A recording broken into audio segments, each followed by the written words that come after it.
Hello and welcome to our series in Blades in the Dark. Here we join a group of people looking for a way to make their fortune and make a name for themselves in the cold city of Drimble. Each of them has their own reason for going into crime, and all of them have come together in order to form a new gang.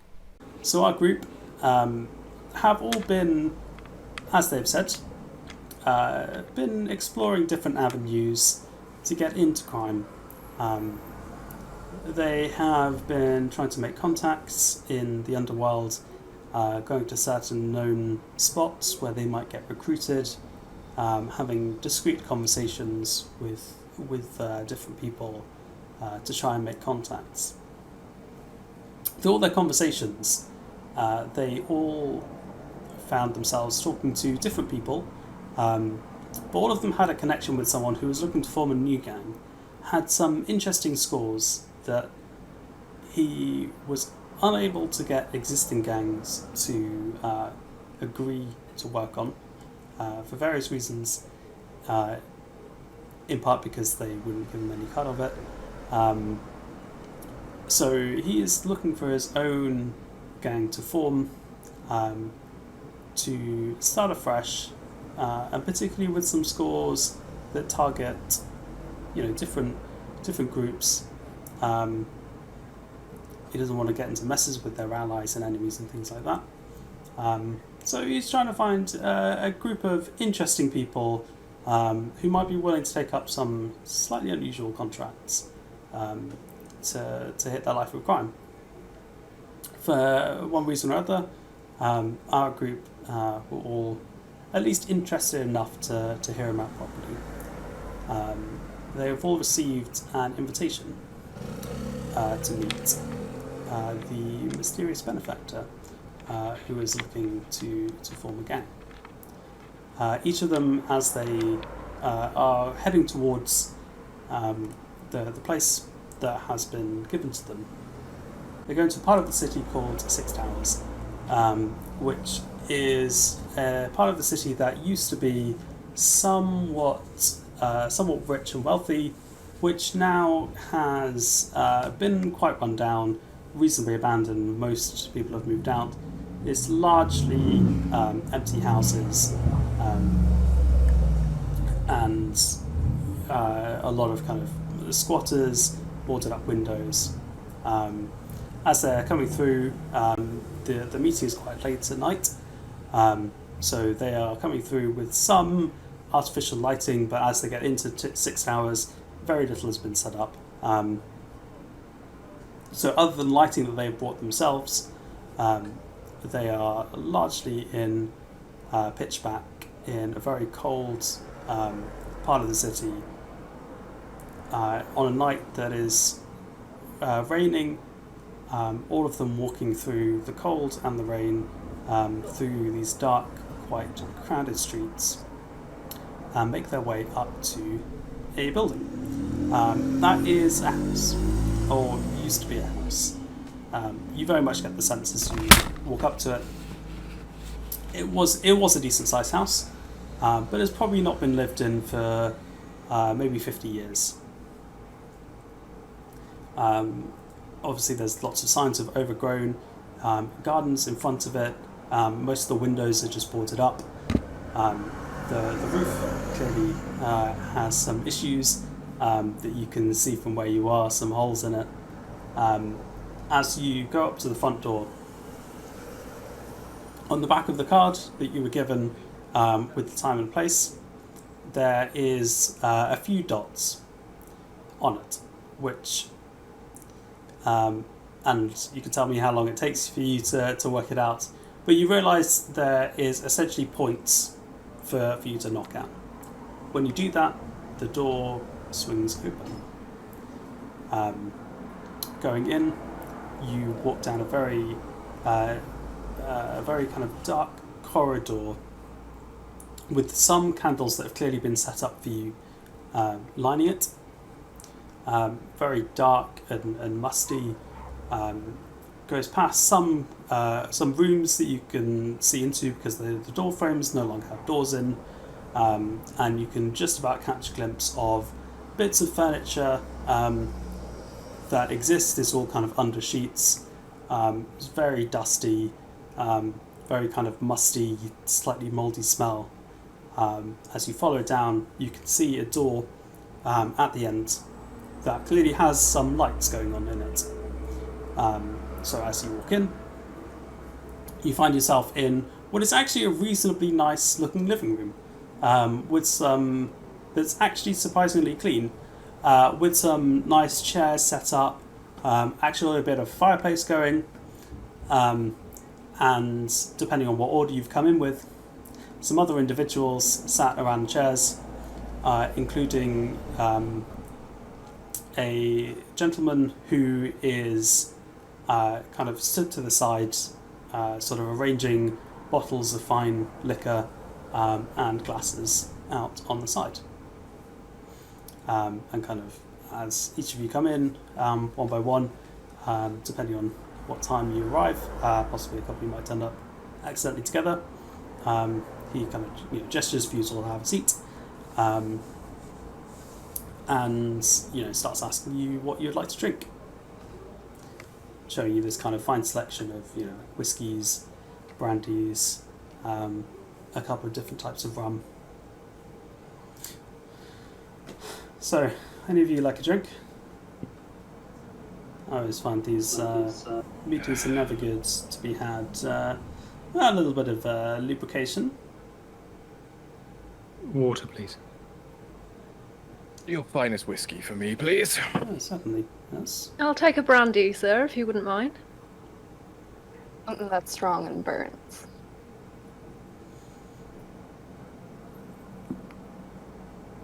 Do you just have a really nice wine? Yeah, Like certainly. a really nice wine? Red or white? Red.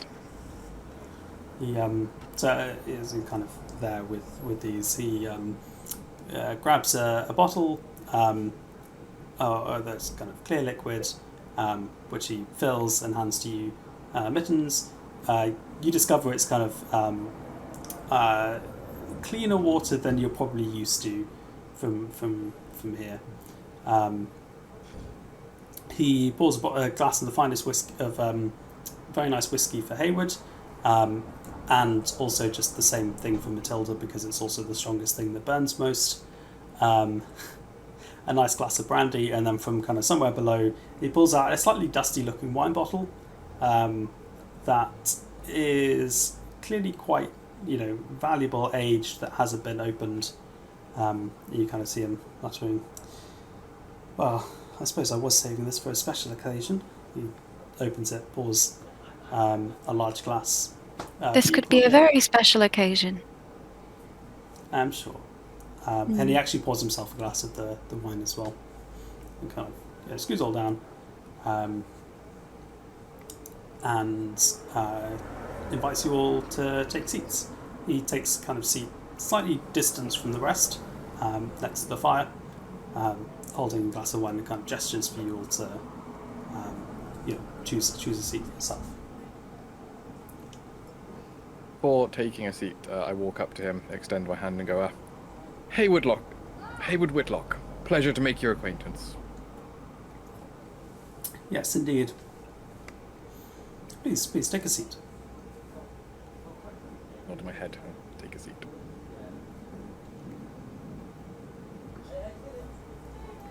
I'm gonna kind of lounge down, kind of sideways. Just look as unprofessional and comfortable as possible. It's not unfair who these people are. Mittens has found the most straight-backed chair and is sitting very upright in it.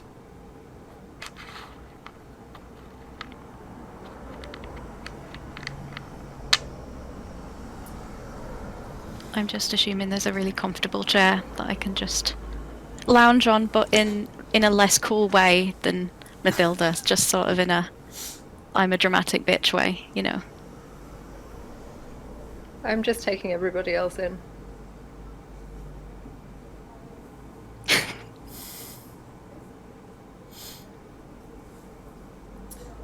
So I'm sure you've all had a chance to at least briefly introduce yourselves to each other by name and maybe a tiny bit about your backstory already. So we'll save the introductions. I'm sure you don't want to all hear each other's names twice. And from what my associates have told you, I think I know who is who. Now, I'm not sure what exactly they would have told you about me. My name is Eli. I have dabbled historically in the criminal side of things. It's not my primary area of expertise, but sometimes it's a necessary way to get results. My primary area of expertise is, of course, in historical research. Tell me, do you remember fairy tales? For reference, the man that you're speaking to, by the way, is probably looks about mid-50s. He's reasonably tall when he is stood up, and quite wiry, not massive, not like obviously strong, but clearly at least kind of keeps some degree of activity. You can see from his suit, kind of classic, quite nice tailcoat that he's wearing, but probably if you look a little bit closer, you can see that maybe there's a little bit of signs that it's not the newest thing that he owns, and he might not be in the most financially secure place in his life, but clearly has been very rich at times. Yes, did you ever hear of fairy tales? I always found them fascinating myself. All those stories of magic in days gone by. You know, it's always what I wanted to find out about. It always sounded like such a simpler time. And of course it was never true. None of it was real, no one ever believed it. I think there's always a part of me that I wished it was. But anyway, that's what my research was in. That's what I've dedicated my life to. I was always a man of science myself. I appreciate that. And I always wanted to prove things. It's always good to test whether what you have is real or not. Now, as you may have noticed, this is an old family building of mine. It actually belongs to me. No one's lived in it for quite a while. It's not really a part of the city that people really live in anymore. Certainly not of my standing. However, for a group of people wanting to commit slightly illicit activities, I think it would make a rather fine base. Now, from my end, there are things that I'm looking for that I believe exist in the city. I know at least some of them and where they are. Some of them I'm working on finding them out. Individually, they're pretty useless. However, together, they might contain something of use in my investigations about old magic. And if we can bring them together, well, that, my friends, will be worth a lot of coin. More coin than I think any of us would have ever seen in a lifetime. Sit up a little bit. That. Nodding earnestly at everything he said, like encouraging, like, yeah, go on, go on. Now, I'm sure I don't look it now, but you know, I have been involved in the past in in such exploits, but it's a little bit beyond me now. But I still have good contacts, and I still know people who have a very good sense of someone's capabilities.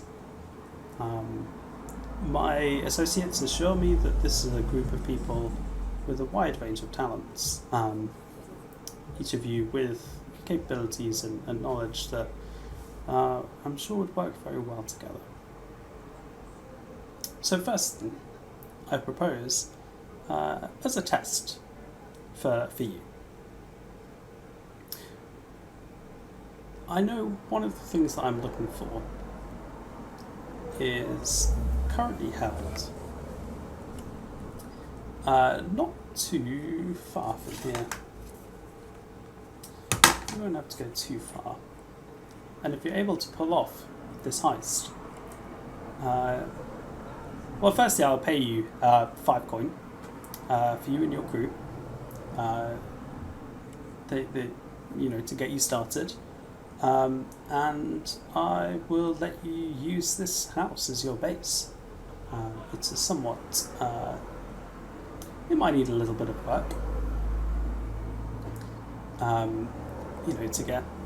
To get it all up to standard and up to code. But as a part of the city that no one really goes, a nice building that no one would think too much about a group moving into, would be the ideal location for you all. So, at this point, I'm afraid I can't say more unless I know for sure that you are interested. So, if you're not, that's fine. I won't hold it against you. I won't be sending my associates after you. You're welcome to leave at this point. However, if you stay, I assume you're interested, and I will give you the information about what we're looking for and where it is.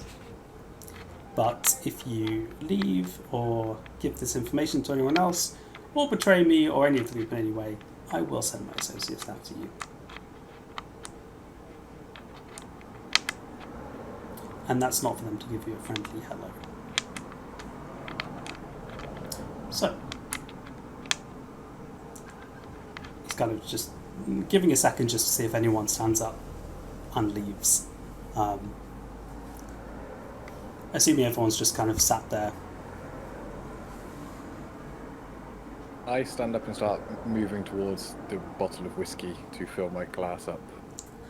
You kind of see, as you start to stand up, he has almost like a little bit of surprise that from everything that he'd had, he wasn't expecting anyone to stand up or do anything. So you kind of see a little bit of an expression of surprise as you kind of stand up, like, oh, interesting. And then realizing that you're going to the whiskey and cracks a bit of a smile. He's you see that moment of understanding. He's like, oh, wonderful. I hope you're enjoying the whiskey. It's very fine.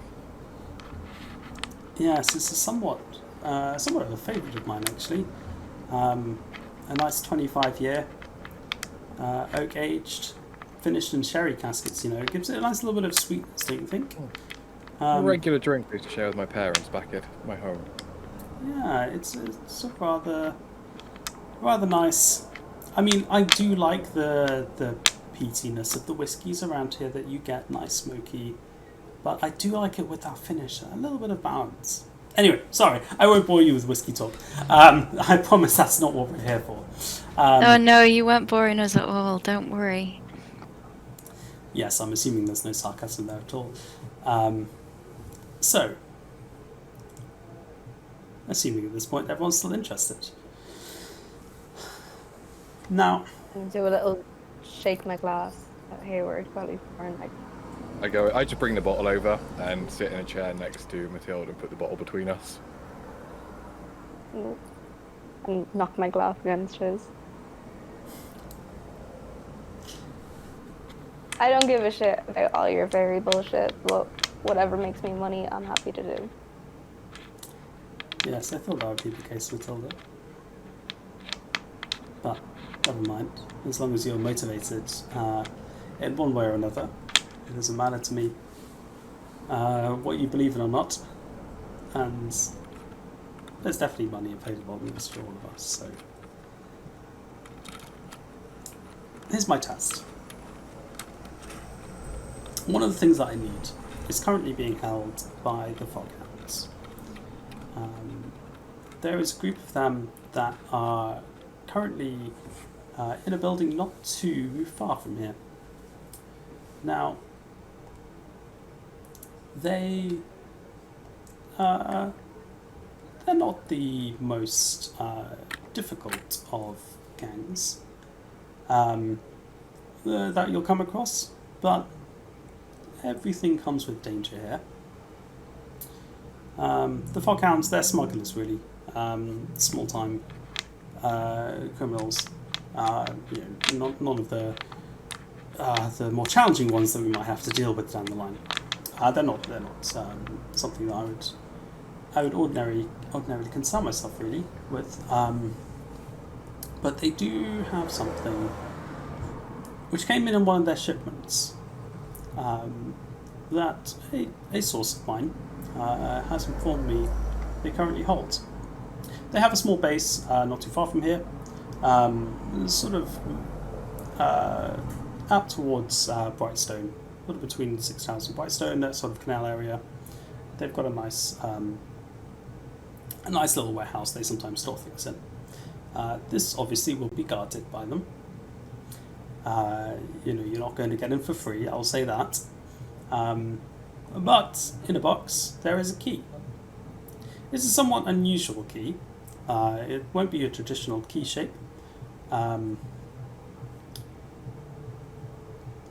But it will evidently be a key, I believe. It'll get me into something. Which of course we've got to steal that at some point, but that's only worth worrying about if we get the keys to it.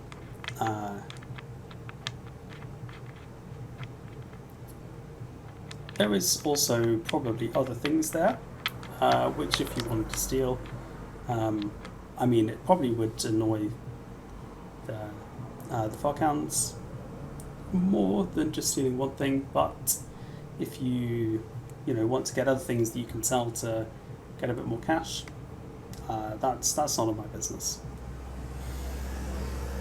I'll leave how far you want to take it to you. The only thing that I care about is getting that key. When you do that, I'll pay you 5 coin. You can use this building as your base, and we can discuss what we need to do next. How does that sound to everyone? Just so I understand, is that 5 coin each or 5 between the 5 of us? 5 between the 5 of you. And if we were to use the house as a base, would we be able to make our own modifications? Yes, certainly. You'd be yours to do whatever you wanted with. That sounds good to me. I assume a manor like this has an established laboratory. Yes. I presume you might have to do some cleaning of equipment, or possibly throw out equipment and bring in some of your own. But there certainly is a room designed for that. I'm sure my contacts from the university will lend me the equipment that I've been using. Working remotely and all that. Yes, I'm sure that will be the case.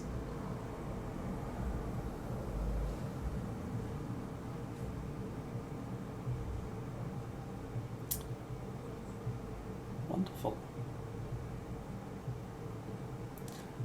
So, he starts talking through more details that we don't have to worry about. Kind of sketches up a map, just to kind of show you where the building is. Talks through some other details, and then essentially keeps on drinking. It's up to you if you want to keep on drinking, or when exactly you want to think about starting to take on. He personally seems more than happy to keep drinking tonight and for you to go another time.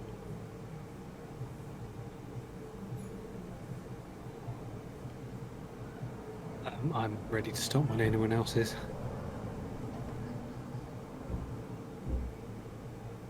I can bring the bottle with me.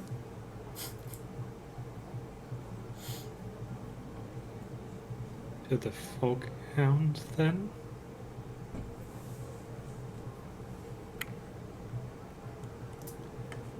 Yeah. I'm not good with leadership. Could someone else?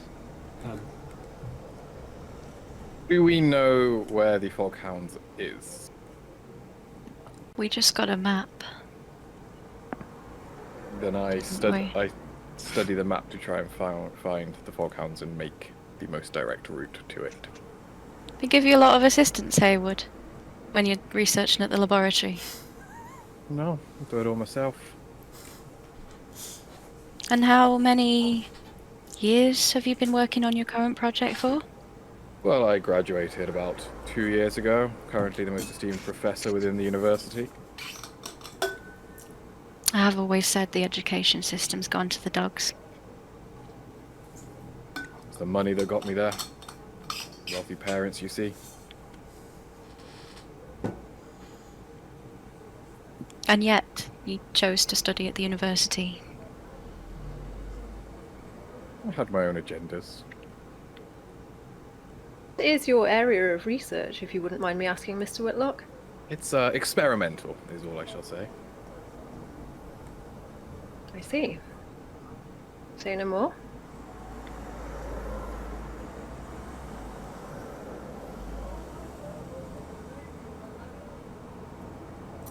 Cool. So, if everyone is ready, then well, essentially montage. Again, yeah. There's a map with neatly drawn out diagrams, and it's pretty straightforward to find.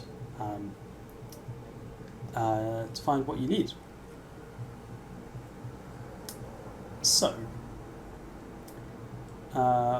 we are going to roll the engagement and assume you start, you kind of make your way there, and we'll see kind of how well you're starting on this. First question, what type of score would you like to do?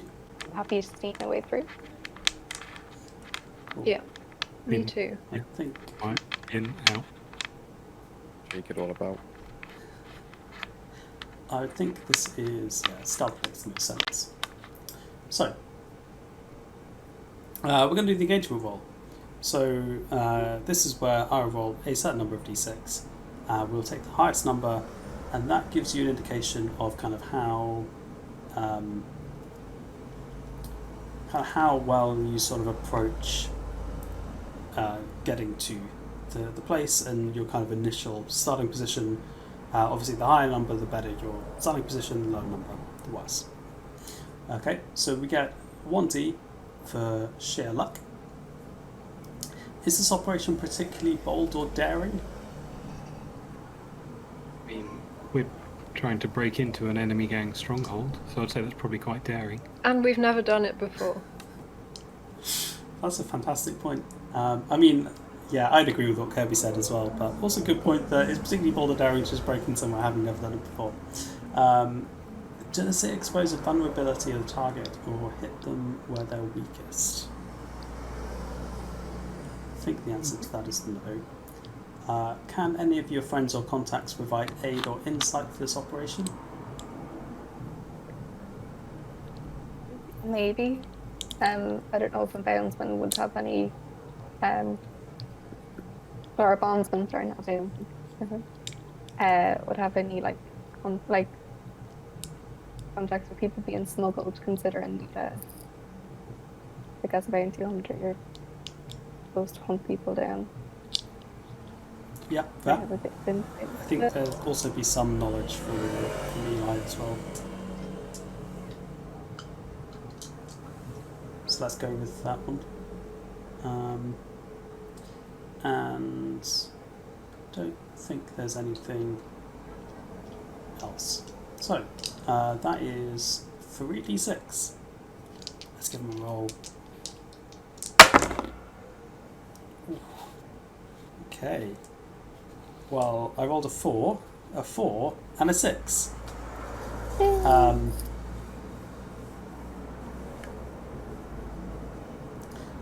So,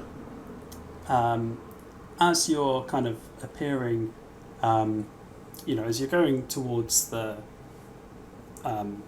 building, you can see what they've essentially set up is sort of a warehouse right alongside a canal. So you can see a point where the canal boats would dock, and then obviously it kind of steps down to the water level, that they'd go to unload cargo, and it goes pretty much straight into a building that is it's not a massive warehouse. It's not one of the biggest places for hiding stuff. It's more somewhere they'll kind of dump a bunch of stuff largely to sort, more to work out what's important, so then they can take valuable stuff to a more secure location and just flog off the cheap ship, to wherever, and just get rid of it as quickly as possible. In itself, though, you can see there are walls that have kind of been set up. They're not massive. They're probably about 6 feet, more like 8 feet off the ground. So, you can jump up. You could climb over them, but they're just high enough to stop people seeing in. Is the main point. Of them. There's a front gate which you can see a couple of people standing at, and then around there's a bit of land kind of outside the building. Not massive, but a bit enough that you can then hop over the wall.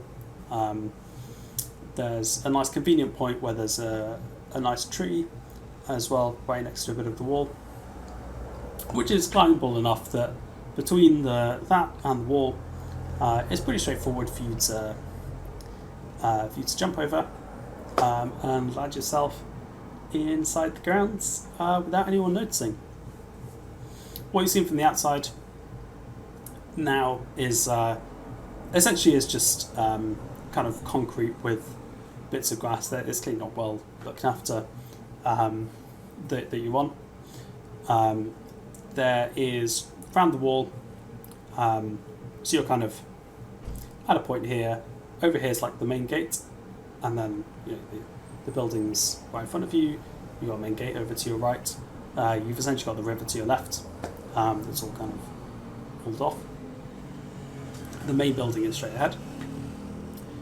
And from what you could see from climbing over and kind of having a little bit of a look around in the dark, you could definitely see a couple of guards on the front gate, and you could see the main entrance to the warehouse at the front.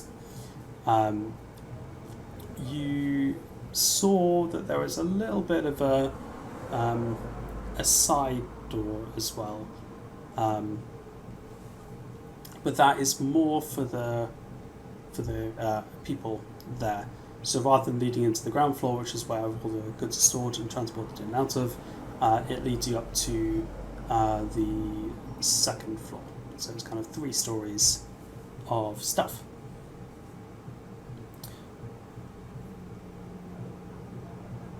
I think that probably about covers everything on a 6. Where do you want to start?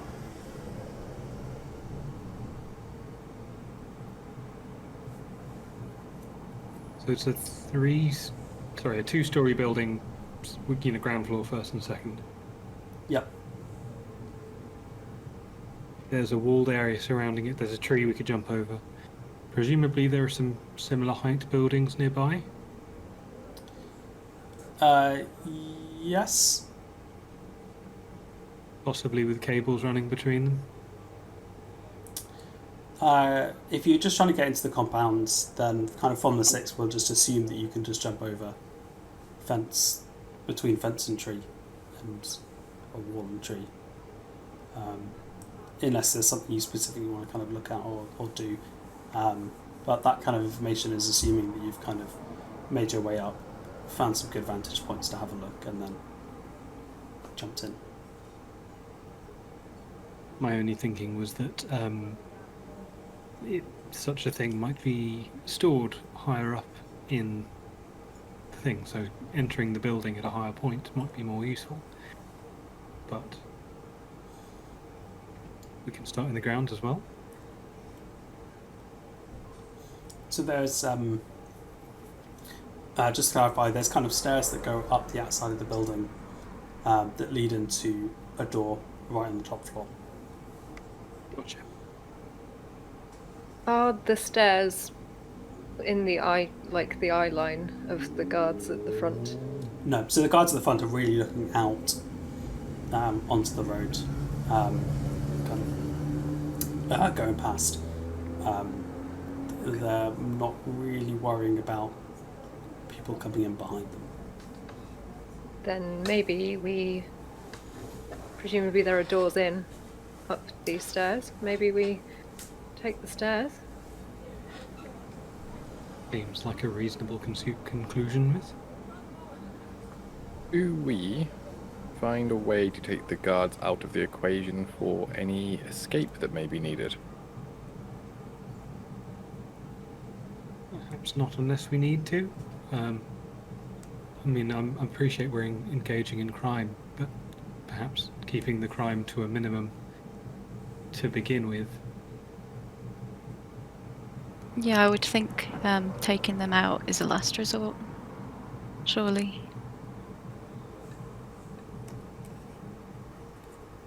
Okay, so if it comes to it, then we can deal with the guards. Well, I never said it had to resort to violence. There are ways to persuade. Yes, I know. It's kind of my thing. That's what I was getting at, but I was less ambiguous. I'll also say, I thought I was going to forget something. I forgot to check load. You can come in with either light, medium, or heavy load. You don't have to say what they are. You basically get either 3, 5, or 6 plus kind of slots that you can have an item in.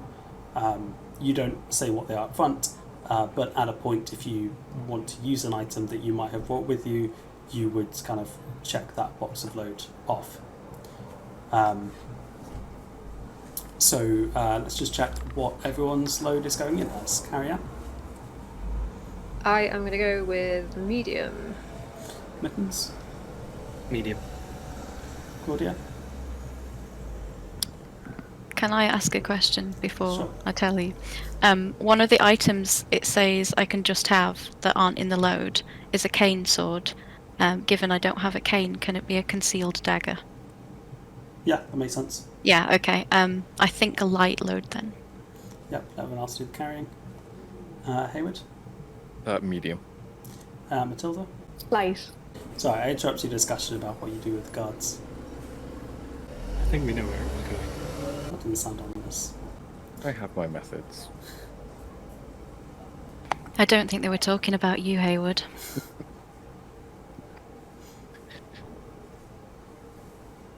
Sorry, I've just got an image of like a tweed-covered leg just emerging from behind a wall and waving suggestively.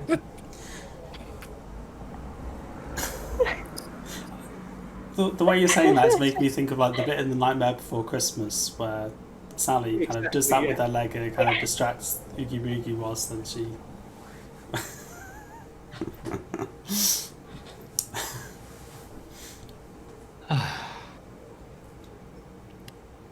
So, up the stairs. Yep. Quietly. Okay, great. Sure. The stairs kind of metal. The stairs running up. Tell you what, shall we make this a group action? We've not even done a regular action yet.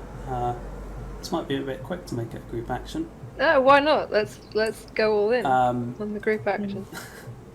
Let's do it. So, I'm assuming Mittens as probably the most used to sneaking around. If you're happy to lead a group action, Yes, being the most decisive and leader-like, Mittens leads the stealth. I got a 5. I got a 3. There we go. So did I. Yeah, there we go. I got a 6. 4. Okay. Okay. So 2 points of stress. So Mittens Walk- takes 2 points of stress. As a group, we take the highest roll that anyone got, which was Carrie Ann 6. So well done. Which means that, the Mittens kind of. I mean, well, this is always a weird one to explain, but how do you lead everyone in sneaking up some stairs quietly? I emphatically walk up on tiptoes, kind of emphasizing my movements.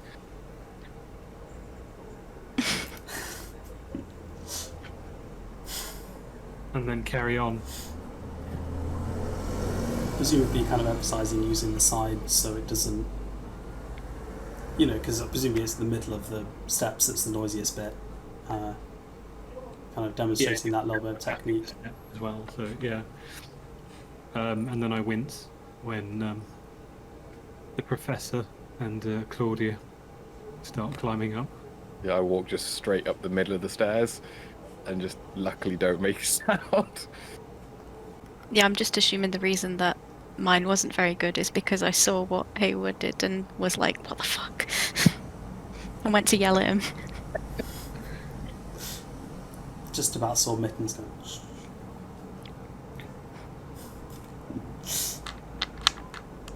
Cool. So you get to the top of the stairs. There is a door there in front of you. I'm trying to think, is there... There's probably not anything you could necessarily look through. Great.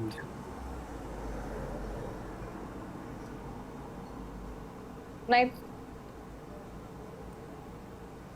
press my ear against the door and kind of listen through? Like, I don't know if this would count as survey. Yeah, I mean, it'll Like, be a roll I'm of like something. listening in. Yeah, I'm like listening in to hear if I can hear any movement, hopping, anything on the other side to imply that there's people immediately there. Yeah, make a roll for it. Maybe, yeah. What would you say that is? I want to say survey. Yeah, seems reasonable to me. I don't like. This is Assessing the situation Yeah, is kind like- of what survey comes under. yeah. So, yeah. Yeah, I don't Go know for how it. to like delve into them. Okay, I'll do that. That's a 6. Or well, a 5 and a 6. Wonderful. So yeah, you kind of put your ear up to it.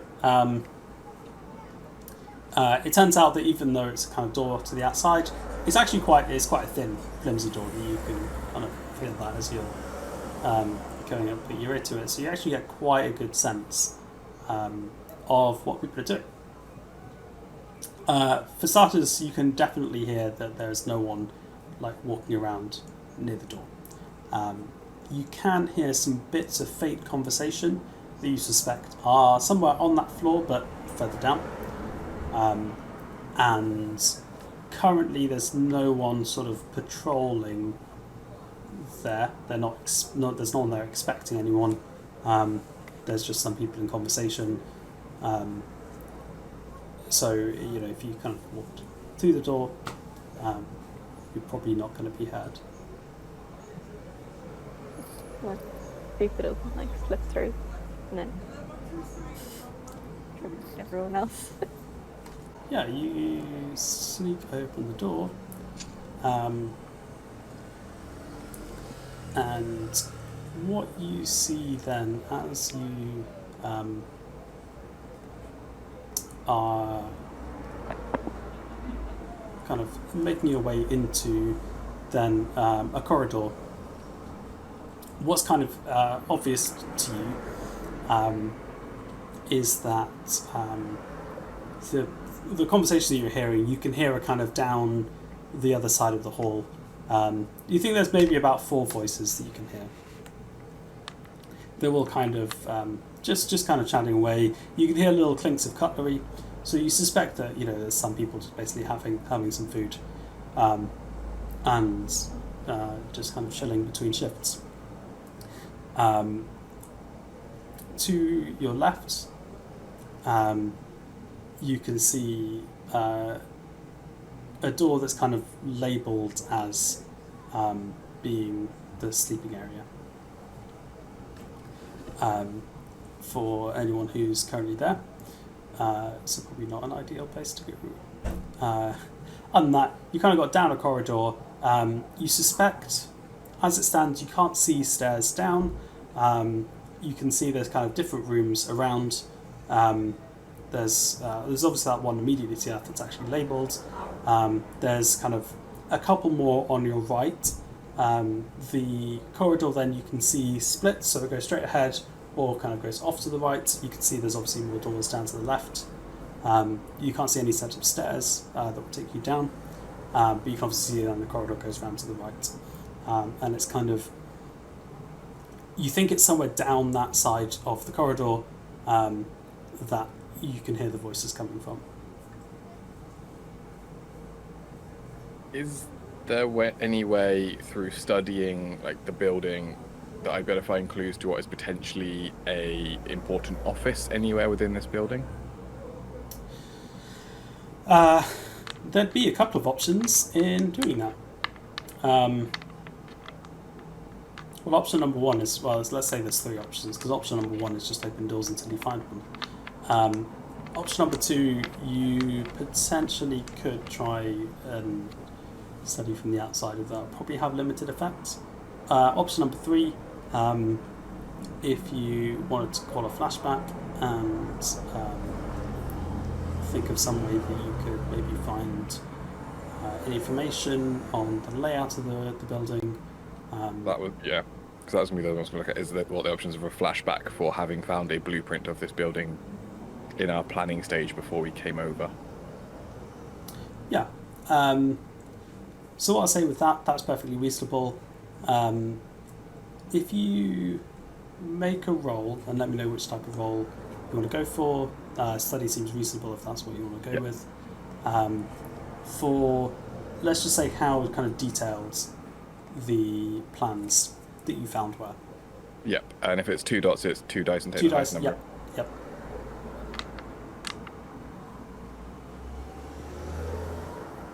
Yep. 4.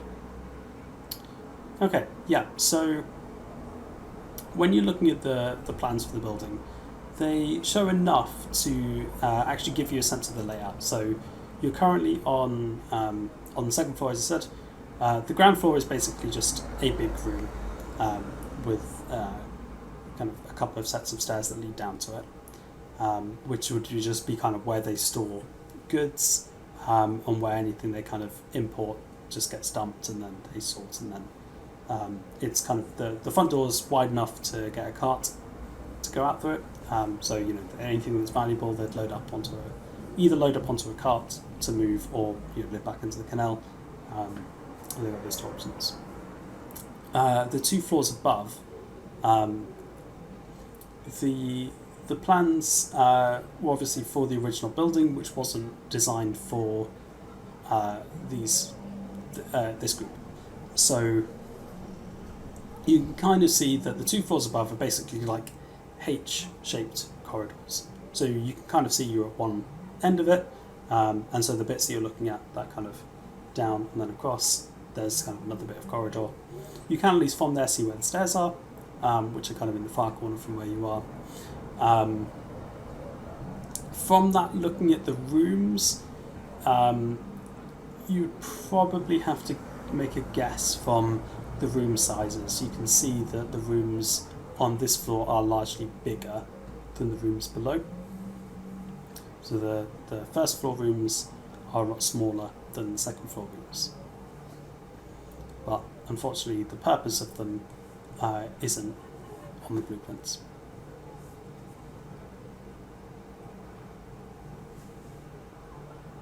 I'm assuming I've relayed that information to everyone because we all had a look at the blueprints before. Yeah.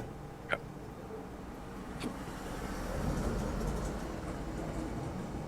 Obviously, I'm inside.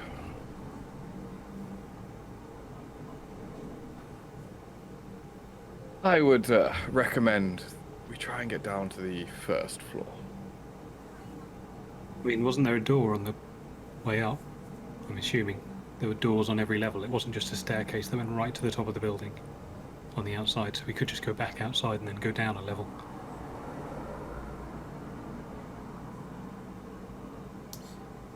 That's a good point. I was imagining it was just going to be up to the top level as a kind of... Because obviously that's where the bunk section is for people. In the kind of staff... Well, I say staff area. So the first floor not actually having any way in. Like a second floor fire exit. Yeah. Yeah. That does raise a question of what they do if there's a fire on the first floor. Yeah. You can jump out a window on the first floor, it's Yeah. safe. We're fine. It's grass. That's a good point. Fire safety PSA, everyone. If you're on the first floor, you can jump out a window. Second floor, do not. And with that knowledge that there was no external door to the first floor, I highly recommend that we think the valuable information is stored within that first floor. Oh yes, the notoriously safe middle floor.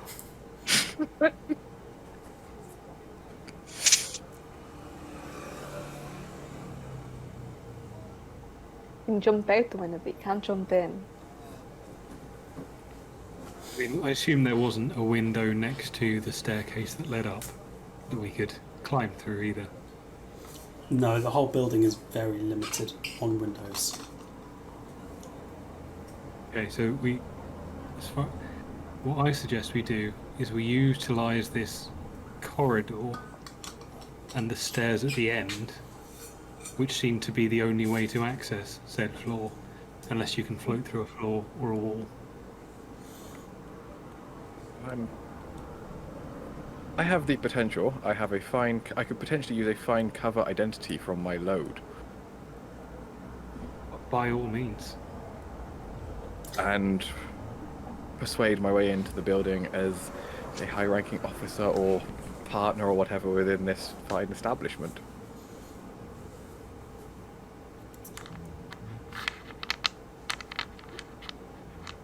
I'm just going to be sneaky. Yeah. I was gonna look out and like lead people down the stairs. Kinda survey and potentially like go like peeking around corners, checking if we can see anyone before we push her through. Is there a way to assist with this? As, like, help out? I don't mind, but like the plan was, I think I would check ahead to see if anyone was there, and then if coast is clear, that we all just can go through and find our way. If people want to do that, but I don't know how we'd all cover survey if we're trying to sneak through. I don't know if that would work better, but I feel like but I'm happy to take stress as well. I'm trying to think of it like. So we probably have to cover that with two roles. So if you want to survey and kind of get the lay of the land, and then we'd cover sneaking through within a separate.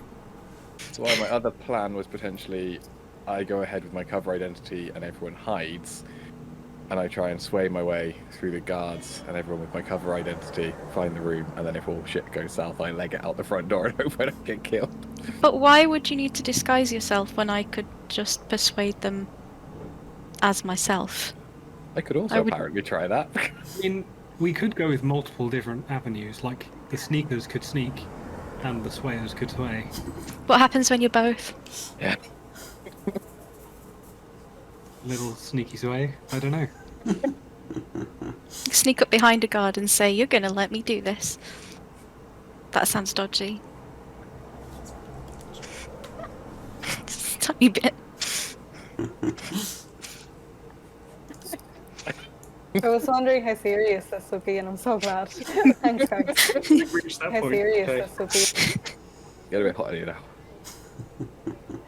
I found my The top resistance cat. to say how many towers is in 6 I'm towers. ready to do that, and we never got to it. I have an important question for Mittens that I could have asked in this flashback. Why are you called Mittens? You have no mittens on. Oh, people just have trouble pronouncing my name, Oh, so I go by Mittens. can't Just remember his name, everyone. Meter. Oh, Meter. Okay, Mittens then. Mittens. It's fine. Most people call me Mittens. Not because you like a cat when you sneak, and sometimes that's what you call cats. No, but yes, sure. Let's go with that. Yeah, that's also a thing.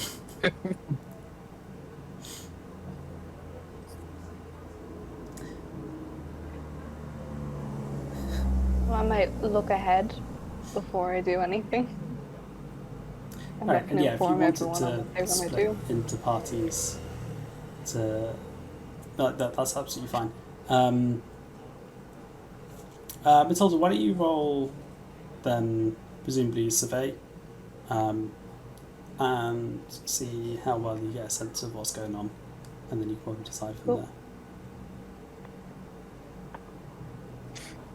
Oh wow! So that was a 1 and a 6. Haha. This is dangerous and fun.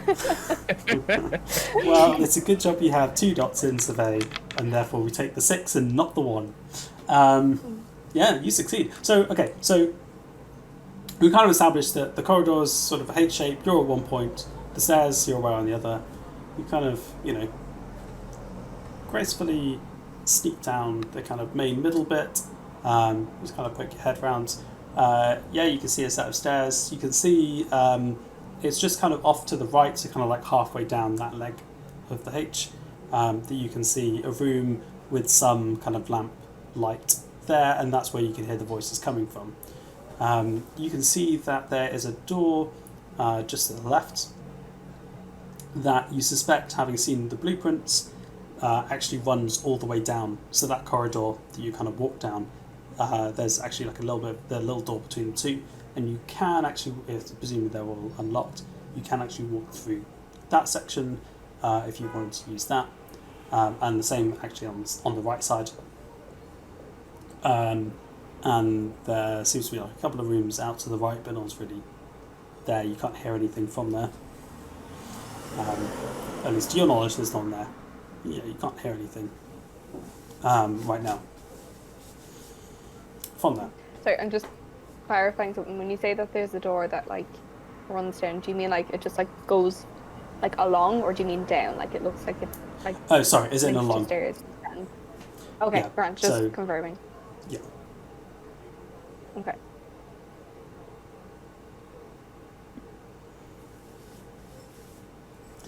You also spot to that yeah.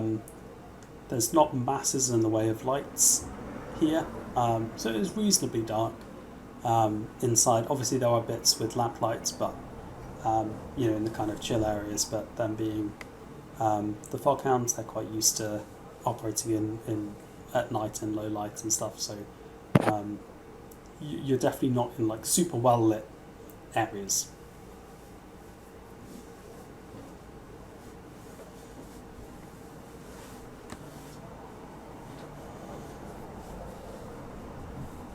You said it was the other way. Sounded like there was didn't seem to be anyone. There was no.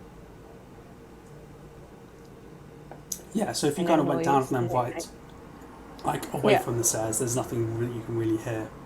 Oh, okay, that's the way Down from there. the stairs, right? No, Yeah, that's yeah. okay. So the only people And then that you the can stairs.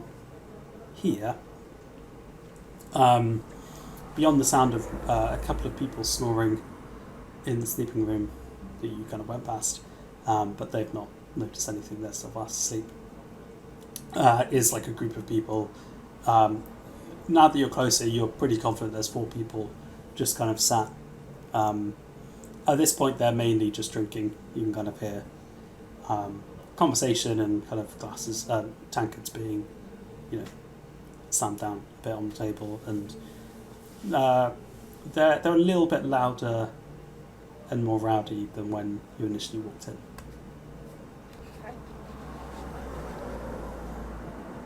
Then I'm fairly distracted.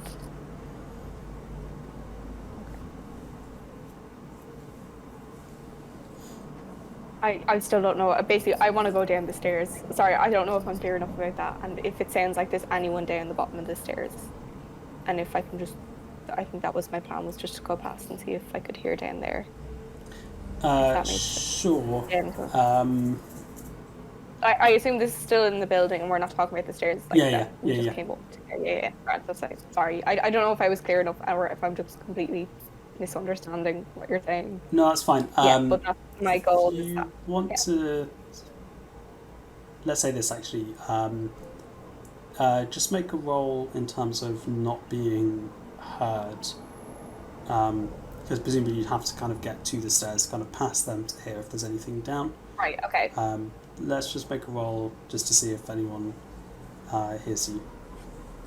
Okay, I'm gonna finesse my way along to like looking around the light, or I don't know, like, stepping around stuff. I don't know if that would count as finesse. That's a good question. Count as dexterous manipulation or subtle misdirection? Are you dexterously manipulating your limbs as you move? Yep. Yeah, I am stepping around any maybe tugged up carpet that might be there and that could potentially trip me up. And I'm balancing on my tippy toes as I sneak past to make as little noise as possible.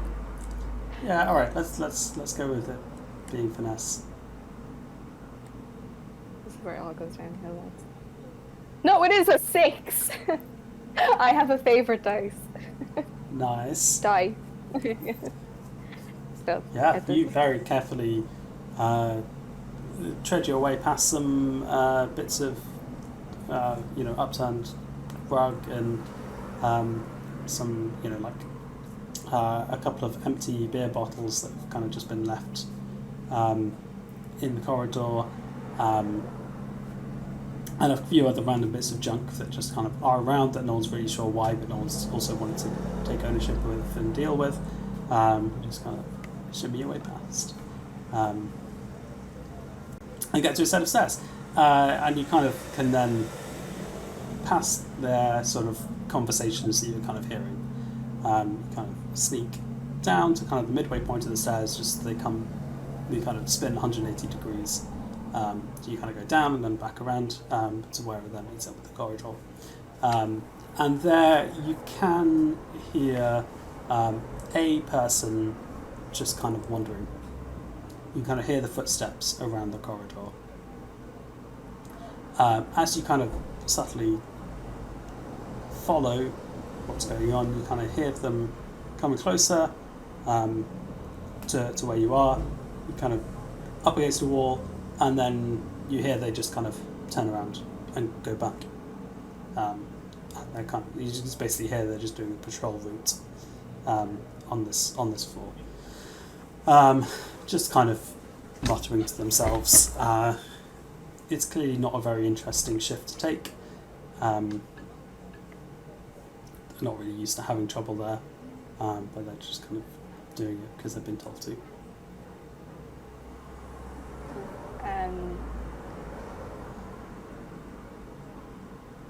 Two things I can do. There's a smart thing and then there's a fun thing.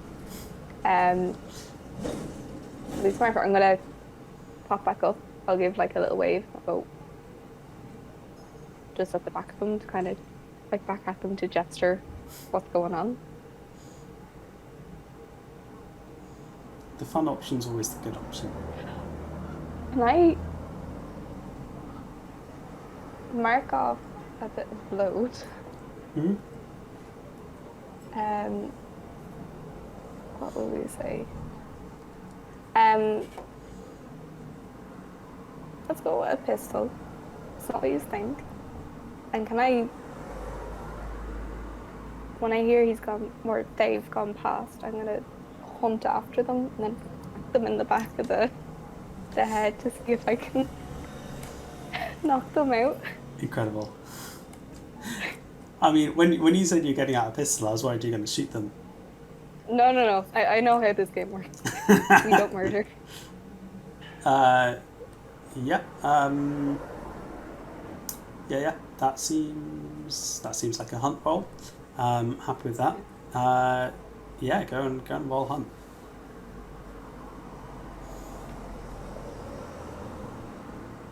Three and a 6. It wasn't the die that's been rolling 6s up to this point. Amazing. So Yeah. So yeah, talk us through how you do it. So I am in my element at this point. I'm gonna like take it out as I walk around and kind of peek, wait for him to. So wait on the other side of the like board of the turn and wait until I hear him going closer. And when I start to hear them run back, I'm gonna quickly run down the stairs and just right at the back of the skull. Where it's my experience, I know will not like permanently damage them, but will be enough to make them go to bed. And then just catch them at the end. I was just about to ask if you were doing anything like that. Yeah. Perfect. Yeah, he has no clue that you're coming, and it's just straight down. First hit. You're now stood. So presumably he's kind of halfway back down, so he's kind of 1/2 point of that H shape. You're now just kind of stood there with just an unconscious guard.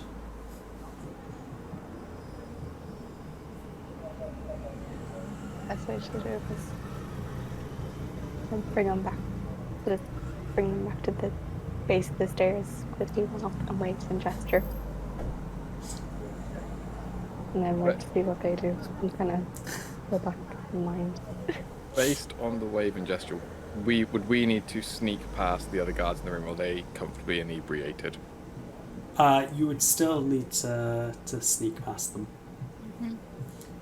So again, you can either do it as a group action, or you can just individually, or if you wanting to try and talk to them and firmly distract them. It's up to you. I want to run a plan by everyone based on some of the equipment I have in my load, which would potentially, if possible, involve me crossing off 2 pieces: my fine cover identity and a fine bottle of whiskey.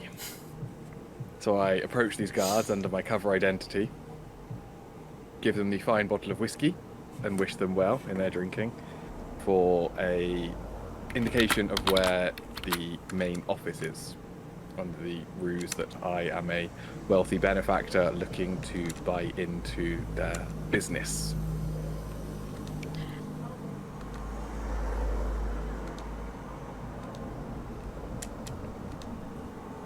I run that past. Are you doing this while the rest of us sneak down the stairs?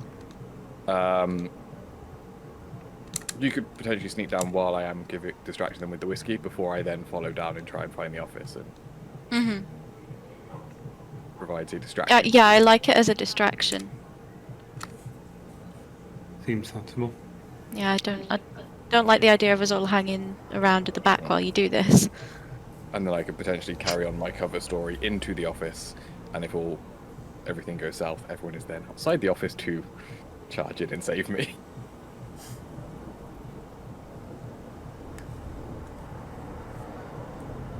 I mean, it sounds all right to me. I might have a way for you to. They're in a room. Are they in a room together? These people. Yeah. So the impression you're getting is they're probably just sat around a table drinking. Yeah. In a room that has a door. Yep. Okay. So in that case, I might have a way to keep that door shut, so they can't come back out again.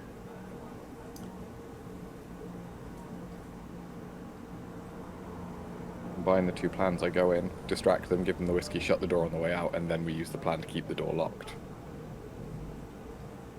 Is this actually happening?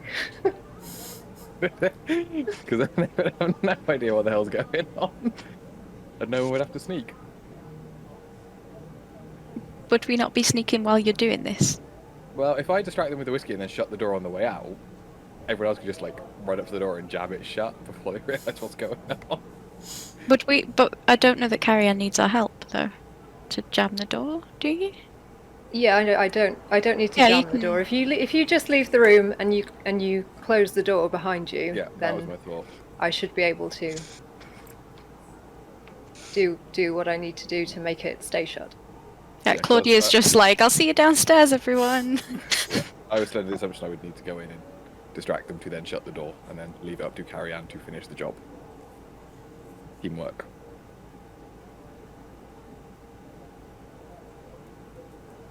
If you want to try this plan. I mean, it works for me. Cool, I'll give it a try. Does that Awesome. mean I will? So yeah, Cross check my those two fine things off cover. on load. Just on point, you went in normal, right? Yes. So just on a point on the rules, you can see that the find cover identity is in italics. Yep. That means I'm that assuming doesn't that's count 2. towards your load total. So you basically get the ones at the top section in italics for free. Yes. So you only actually use one item of load, which weirdly is the bottle of whiskey and not the outfit that you're carrying around with you. It's just my normal identity. The cover identity is all in my personality and my persuasion. Yes, okay. Oh, that makes sense. Yeah. Oh, So okay. Yeah, so it's actually it's Company only name. 1 against your total load available. All right, so what are you doing? How are you playing this? So I'm going to put my hat back on before I walk into the room. Please do. Give them the impression. And I walk in to this room, and I see these fine gentlemen, I'm assuming sat around a table, probably swigging some rather cheap ale or beer that they have procured from their smuggling business. And I don my hat to them, and I take it off and say, "Good evening, gentlemen. I have connections within the city. I've travelled far from Arcros to travel here under the knowledge that you have a fine business here, and I'm looking for your manager. And I have a little incentive for you." And I pull out the bottle of whiskey from under my jacket and place on the table. But if you could just give me some directions to your manager's office, I will comfortably be on my way, leaving you with this fine bottle of whiskey. All right. So as you walk in, as you've pretty much been able to gather from what you've heard, it's not a massive room. It's basically got a long table down the middle.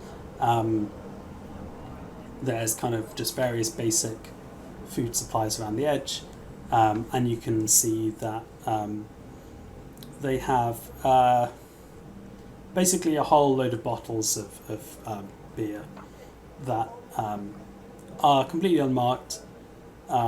If you were to have a guess, which would be weird if you were, but if you were to have a guess anyway, you suspect they might actually just brew it somewhere in the warehouse and just bottle it and drink it. And it's probably not that nice, but it's alcoholic and it gets them drunk. You kind of see 4 pretty kind of all of them clearly kind of quite low down in this establishment, just kind of looking somewhat confused at you, like their brains, a mixture of the alcohol and not being the brightest, and also why is someone this posh coming and talking to us? Their brains are kind of, you can see the gears slowly turning. Do you want to make a roll? Yep. I'm assuming this is a sway roll, or I would like it to be a sway roll. Yeah, sway seems pretty fitting.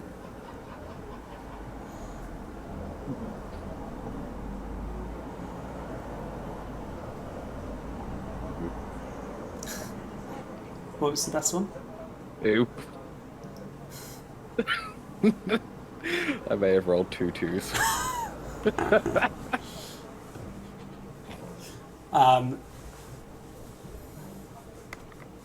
So what you see is the 4 of them kind of staring at you.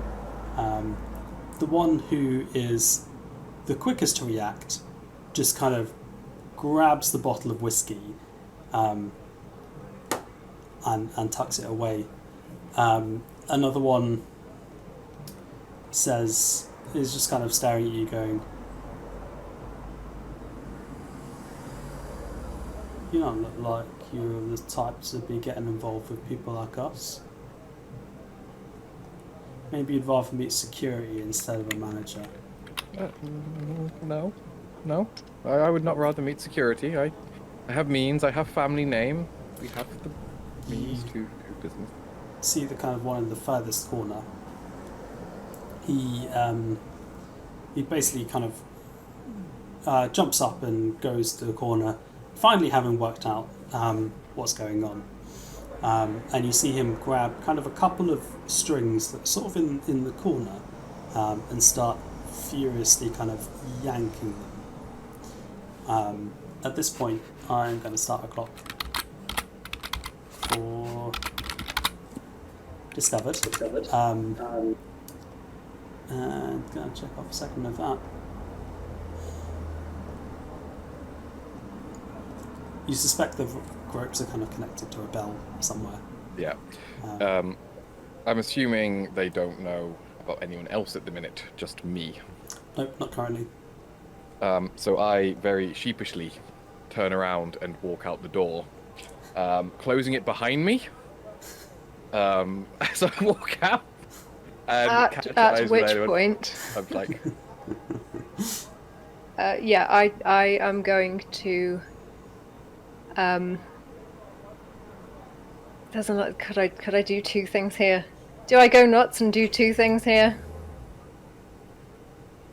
Yeah, okay. So what I am going to do, because I'm assuming that it's gone bad, I am going to reach into my bag and take from my bandolier of alchemicals that I carry with me. I am going to take a vial of skullfire, and I'm going to pop the door open and throw it into the middle of the room so that it smashes on the floor. That's the first thing that I want to do. Just for my understanding, what effect does that have on... Skullfire creates toxic fumes from overly heated Leviathan blood, and it causes incapacitating migraines. So Cool. that's the first thing. And then the second thing that I want to do is to, also from my bandolier, is to take out a vial of binding oil. And I'm going to pour that onto the frame of the door so that when I close it, it stays shut. Nice. Okay. So yeah, we'll probably do that. We'll cover that off in two rolls. So the first one, roll for getting the thingy. What was it called? Sorry, the alchemical. Skullfire. Yeah. How well you kind of get that. It will go in. It's guaranteed to get at least some of them. It's pretty straightforward. It's just a question of will it get all of them, and how well it will how long it will incapacitate them for. Mhm. Okay. Well, I have to aim it through the little chink in the door. So I'm gonna say that it's finesse. Yep, sounds good. Okay. So I rolled a 4 and a 5, so 5 is my best. Amazing. So yeah, you pretty much nailed the positioning. Right in the middle of them. I'm assuming you don't really hang around to see the results, but Yep. if you were to hang around to see the results, you would see that all of them had been kind of nailed by it pretty well. However, the one of them that was kind of stood up ringing the bells, it just completely wipes him out, and he just kind of slumps on the floor. You hear a bit of a thud as his body hits the floor. And I'm going to check off another segment of our clock as they hear the bells stop ringing and then a loud thud of the person hitting the floor. and then just roll to see how well the binding oil holds the door. That's another 5. Cool. I mean, as it stands for now, no one's getting through that door. It's less about complication on that one, and just a sense of how long it would take someone if they were trying to bash it down, how long it'd actually take them to deal with that, and quite a while is the answer. So cool. They're a lot quieter now. As this is going on, I literally just walked straight out the room towards the stairs. So I just walked down. I just walked down the stairs, and I'm assuming I see Matilda at some point. I'm just like, it's fine. I don't think that's the case, because I'm assuming that both I and Mittens had already walked down the stairs during the shit show that was your attempt at infiltration, and have told Matilda everything. I said nothing, but I sighed. A lot of angry sign language. I'm holding the guard and just going. I was going to say, can we? Sure, it's fine. So in that time, you're still just holding the guard. You haven't. I don't know. I was waiting to see what would happen with them. I've got a question about the fine cover. Is that something that is like an indefinite use because it's a free load? Good question. I would say yes, in the sense that you presumably are still wearing it. You could change out of it, but as it stands, you're still in the fine cover. If you did something like get it covered with blood, then it would obviously be different probably story. But for now, lose. But yeah, you've done nothing to ruin it, so you're still just there. It's still active. So yeah. So if we find the office, it's still a possibility, and I have a secret weapon. I mean, if we're wondering what to do with the guard, has any of us really fancied being a guard? Or pretending to be a guard? No. Just saying, we could steal the clothes. Yeah, go for it. I don't want to do it. I was volunteering someone else. My plan was to just look for some kind of chair and just slump them on it, kind of in a little. Sit on a chair. Just like in a little smoothie. Oh, that's quite cute. No, I like that. Yeah. Right. Just have some kind of Do we know how long he's knocked out? balance. Indefinitely, if nobody revives him soon with a head injury. I had a backup plan if he wasn't. I mean, I'd say with how well Matilda got him, certainly for long enough.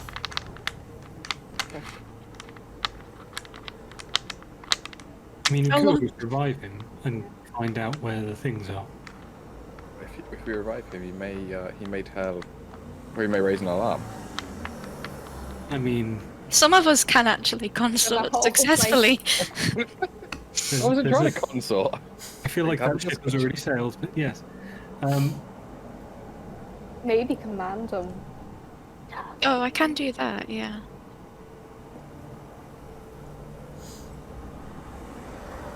Perhaps we should move quickly away from the source of the Yeah. commotion. Is there a way to study the doors to see which is the most office-like door? You know, Yes, it's an that way would be to office do a study roll. Can I do that, please? Go for it. So while everyone's Is it deciding definitely what, in an office? Did we know that? I'm just making assumptions. Can I flash back just quickly before we do this? Yep. And just say I've gone to like I don't know, another caster who's one of my bounty hunter mates, who I'm hoping is friendly with them, who might know where kind of the higher valued goods might be kept within. Is there a particular room within the building that? Sure. For information. let me Where just- like that we get an idea that these will be kept or this be kept. Okay. Let's say.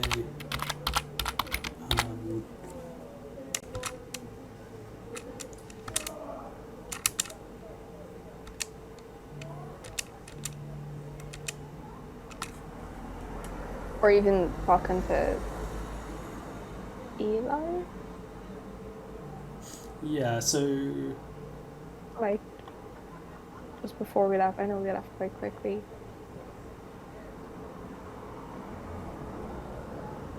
Yeah, I think for the flashback, if you want to do that, I would say take 1 stress, and you, yeah. So take 1 stress, and basically the information that you're getting is that depending on where they are in their process, there's basically 3 options for where it could be. So if they've literally just unloaded everything, then it would all just be, in the main body of the warehouse. At the bottom, if they haven't actually been through anything at all, they would normally do like a preliminary sort, at which point they would take a bunch of stuff they think could be valuable, and it gets locked in a room. On the 2nd floor, it's just by the stairs. So the stairs down, so it's kind of that's at the opposite end of the H. Again, from where you are, down to the warehouse. There's a room around there that they kind of lock valuables in. Anything that they kind of then, at that point, if there's anything particularly unusual that they're not sure about, they have an appraiser that would then come in, that they'd essentially have to call in, who would then come have a look at it, and if they kind of deem it to be of a certain value,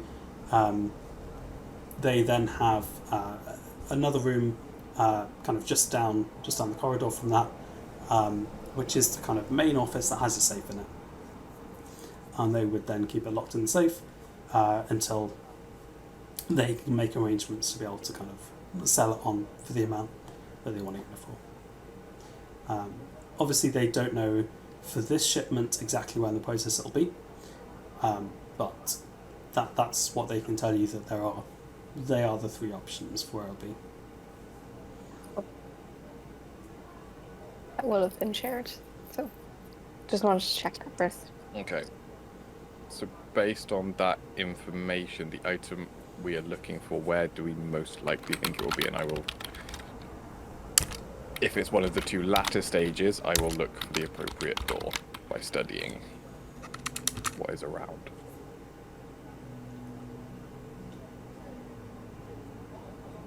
I mean, it's going to be one of the latter 2, either in the room where valuables are, or I'm assuming, yeah. My Or first thought at the waiting minute is, appraisal. if it's a known artifact that is known outside of the building, it would be in one of the late stages, or at least the potential foreman or whatnot would know about it, so the office could be a good start, and I could try a couple of things. I have my fine cover to get me in the door, if he is in there, and relaying this to my team, I have the potential of using a vial of slumber essence if he is less than cooperative, to put him to sleep, and then raid his office.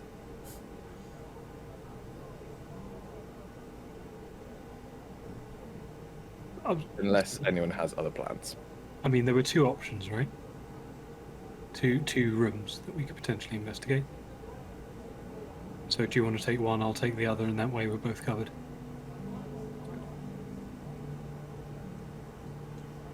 I don't have a coin to flip, but just go with whichever one you want. It's fine. I'm happy to take the office, because if there is someone in there, I can potentially use my fine cover to sway my way out of it as a prospective buyer.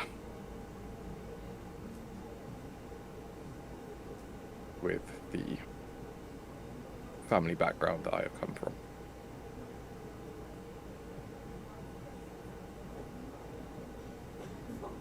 That's suitable for you.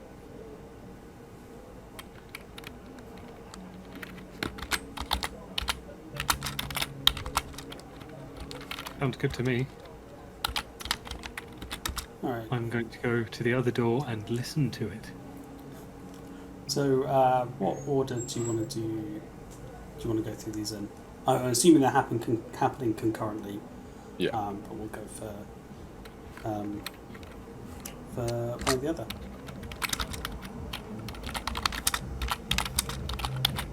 The camera is Hayward and I both put our ears to the door simultaneously and move away. Yeah, I'm happy to roll a study to try and find the correct door. Or is it just going to happen I will find the correct door based on the information from the flashback?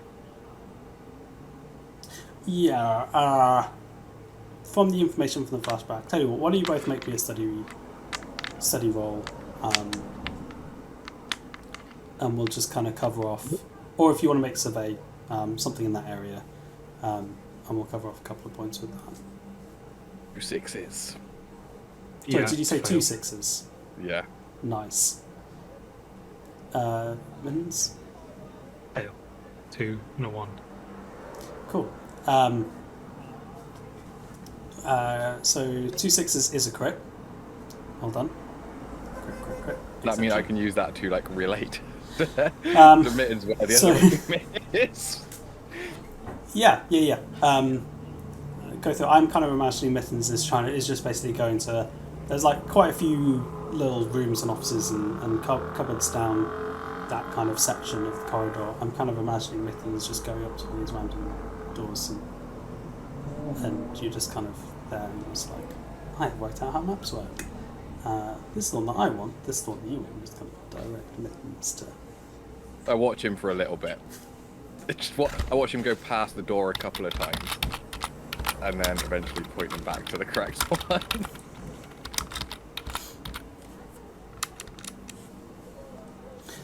So, okay, so yeah, you're at the right door, struggling to hear anything through it.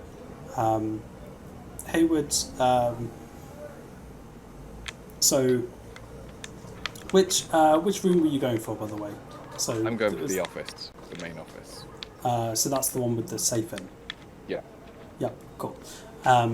So you can hear some kind of conversation going on. So from what you can pick up from it, from kind of slightly muffled, you're not exactly hearing every detail. You're pretty confident that the shipment's coming relatively recently. They've picked up something in it that is very unusual, that they've kind of put away in the safe, and they're frantically trying to get the assessor to come and assess it as quickly as possible, because you kind of get the sense they're a little bit nervous about holding on to it any length of time. It's definitely something that's very unusual for them, that they do not want to be involved in. They just want to sell it on and carry on with life. You're also hearing some little bit of words of something about the blue coats, but you're not totally sure what they're saying about them. But they do seem a little bit worried about them as well. Okay. Through pre-arranged hand signals before I go in, or make an attempt to go in, or with the plan, can I do pre-arranged hand signals to communicate to the rest of the team that I am now 98% sure that it is within this room, within the safe, based on the conversation I've heard, to bring backup towards this room if needed? Yeah, let's flash back to the walk down as you're going through. And here's my hand signal for if I see a kraken. And here's my hand signal for if I need you all to use the wings that we've just made to jump off the roof and fly. And here's the hand signal if the thing we're looking for has just been put in the safe, and you're pretty confident and you're 98% sure it's in this room. And yeah, you kind of all memorise those hand signals on the way down. So yeah, through prearranged hand signals, yes, you can. Cool. So I'm going to leave then up to Mittens whether he decides to carry on with the room he's going for. Yeah, I'm going to have a look and see if we can find anything else interesting. And then I wonder what Mathilde, Claudia, and Carrie-Anne decide to do. Or do they just decide to sit back and watch?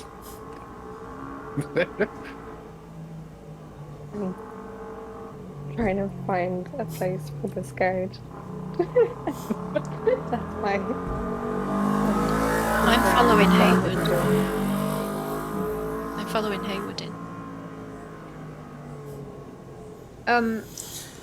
If we're looking for other things as well, potentially interesting items that may be of use or value, then I might go with Mittens and see what else there is. Alright, so we've got team break into the office, team break into a random rooms and find some shit to steal, and then team find a place to stash a guard. Yeah. Cool. Let's start with team break into a random room and find some shit to steal. So we've picked the room that Professor Haywood has indicated us as being the most likely to contain some valuable stuff, based on his extensive knowledge of doors. Yep. We've listened to the door and heard nothing, in theory. Yes, you couldn't hear anything. Which is fair enough. And just going to try the door to see if it's unlocked. It is currently locked. Okay, in that case I'm going to pull out a pair of lockpicks and try and pick the lock. Cool. Do you need to mark that off your... No, you don't. Oh. Cool. I think you technically mark it off because you're using it, but it doesn't count towards your load total. But yeah, Okay. That's absolutely fine. Roll to see how well you pick a lock. That'd be, I assume, finesse. Finesse or tinker are your obvious ones. I'll go with finesse. Cool. Doing a 1 again. Okay. Presumably I don't have any lockpicks anymore. Yeah, sorry, I'm just trying to think through. Because I kind of assume you know how to pick a lock. So it doesn't feel quite right that you just fail to pick a lock. What I think we'll say, which I don't know, might be slightly wrong, technically wrong in the rules, but let's go. Well, what I think we'll say is you do successfully pick the lock, but you definitely kind of catch it at a point that you weren't quite expecting it to ping off like 3 tumblers rather than 4, and you do kind of stumble forward as it opens inward, somewhat to your surprise, and it does make a bit of noise as you're doing that. So we're going to check another thing off the clock. But you have at least opened a door, to which you kind of slightly prone, with Carrie-Anne behind. You see that there is someone stood there, somewhat surprised to see you stumbling in, and almost has like a moment of shock. What are you doing here? Who are you?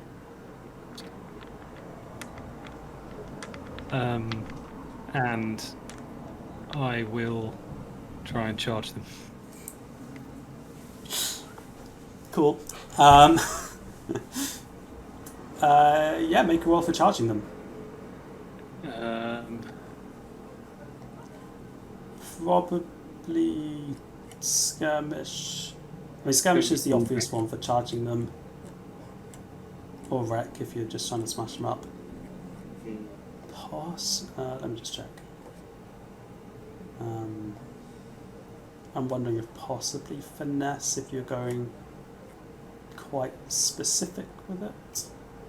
I think finesse is a bit more. So, like, I feel like I would have some street smarts, not necessarily like martial artist, but at least kind of like some kind of defensive fighting or something. So, maybe finesse, but also possibly skirmish. It's up to you.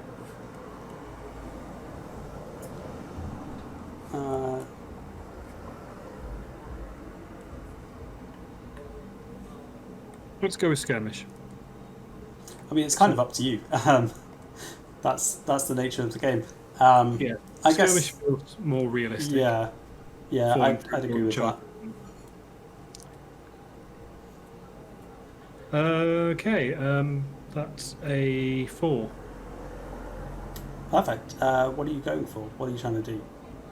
Essentially, kind of like a rugby tackle, but also like holding their wrists. So I'll kind of like tackle them, and then when they're on the ground, I'll just be like restraining their wrists, presumably. Like I've dropped my lockpicks near the door, and I'm just flailing on top of this person, like with my head by their waist, and just kind of like holding on to their things, and just hoping that the good doctor will come and assist at some point. Okay, so There's a part of me that thinks, should I roll to see if they understand that you're not hitting on them? So that's fine. 4 is kind of success with complication. So I think the obvious thing is to say, as you do that, you obviously do kind of make a bit of a noise, kind of bang him on the floor. So I think we'll check off another on that clock. okay, so at this point, I am going to stride over there, and I'm gonna take off one of my gloves and shove it in this guy's mouth so that he can't shout. And I am going to. I don't know if I need to. I don't know if I need to flashback to say that this is in my load, but I'm going to take out some rope. You don't need to flashback to this. Okay. Well, I have some rope. You just check off your load and. So. Yeah. I will get the rope out of the bag and use it to tie up the now unable to shout for help man. So I think with Mittens' help, I don't think there's an issue in doing that. But just make a roll to see how well and how long it's going to stay on him, or how able he would be to kind of free himself. Okay. I am going to say that this is finesse again. Yeah, seems reasonable. Okay. A 6 and a 3. Great. Yeah, with Mittens' help, you do a pretty good job. He's not going anywhere. Excellent. I assume there's nobody else in here. No, it was the only one. It was just I'm kind of- very proud of you, Carrie Ann. I mean, if you want a job done right, you can probably complete the sentence yourself there, Claudia. Don't let Mittens do it. Right? You're just Or straightening Hayward. my rugged clothing and just kind of, ragged clothing, and just kind of sigh a little and look around the room. Okay. So I will now, like, if there are crates or boxes or things, I guess start. Yeah. Let's just cover Quietly this. rootling. Just to make a roll. Again, I keep wanting to say what I think it is. Make a roll. This isn't D&D. Make a roll. Well, I want to have a little walk around and very closely examine all of the boxes or the crates or whatever Like in they a are. studious sort of way. Just really in a kind of studious sort of way. What approach? If you're doing the same mittens, I assume you would be. What approach are you taking?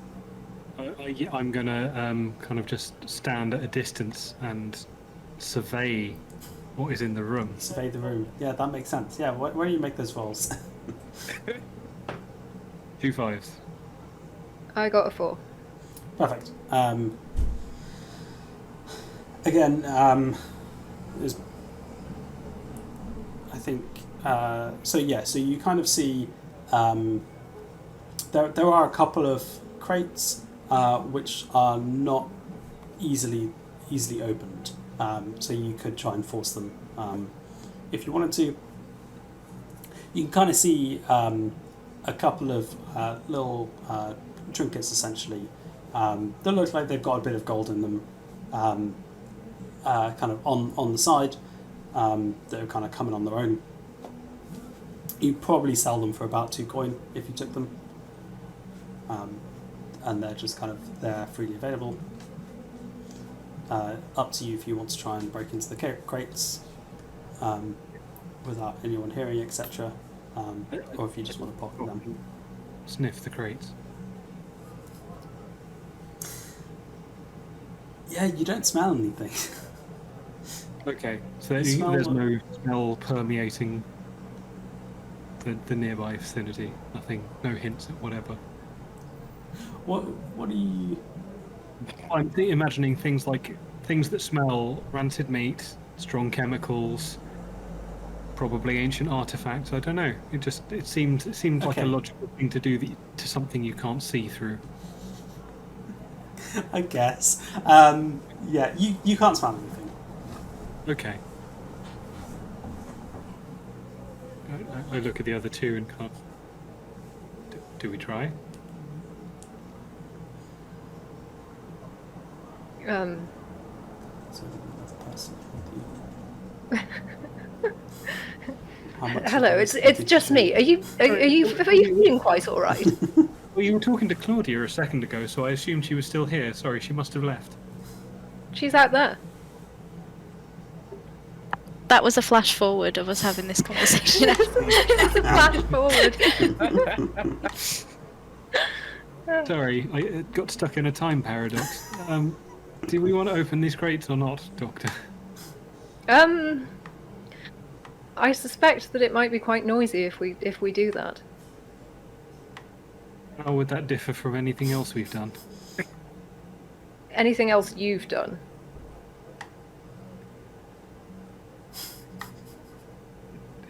Yeah, of course. Who am I to disagree? So no then. Okay. In which case I'll just pocket the 2 items on the side into like a kind of a fine cloth bag that we've got for. That doesn't have a dollar sign on the bag, but might as well. Yeah. I mean, if you want to flashback and paint a dollar sign on it, you can. Or if you'd rather not, that's okay. Cool. Nice black satin bag. It's So all of that was going in one room. Let's quickly jump to team trying to find a room to stash a guard. What's your plan to find a room to stash a guard? And I say team, that is just Matilda. Kind of listen in for rooms, and like if a room sounds quiet, poke my head in, and then body in. What sort of way are you trying to Shove listen the in? clothes. And by that I mean, please make a roll and tell me what you're... Survey the rooms and decide which one is appropriate enough that Yeah. I can kick a card and Sounds good. go. Alright. One, so let's do the 5 and 1. The 5. All right. Yep. That's fine. So you basically you kind of have a little bit of listen. There's a couple down, actually quite close to the stairs. You just come down. Do you think on the left you're thinking this sounds really quiet, and you kind of open it up, And yeah, it's just a little cupboard with some cleaning supplies in. So nice and easy. Chuck them in, dump them there, job done.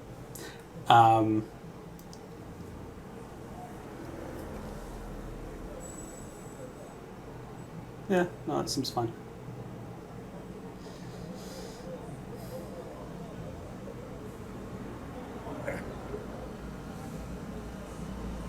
Obviously, it being a cupboard, just thinking with the 5 complications. So, it being a cupboard, obviously they're discoverable. So, if the alarm is raised fully and there are more people around and they find him, again, they might be more hostile. But as it stands, you're okay for now. I'm gonna lean against it and just wait.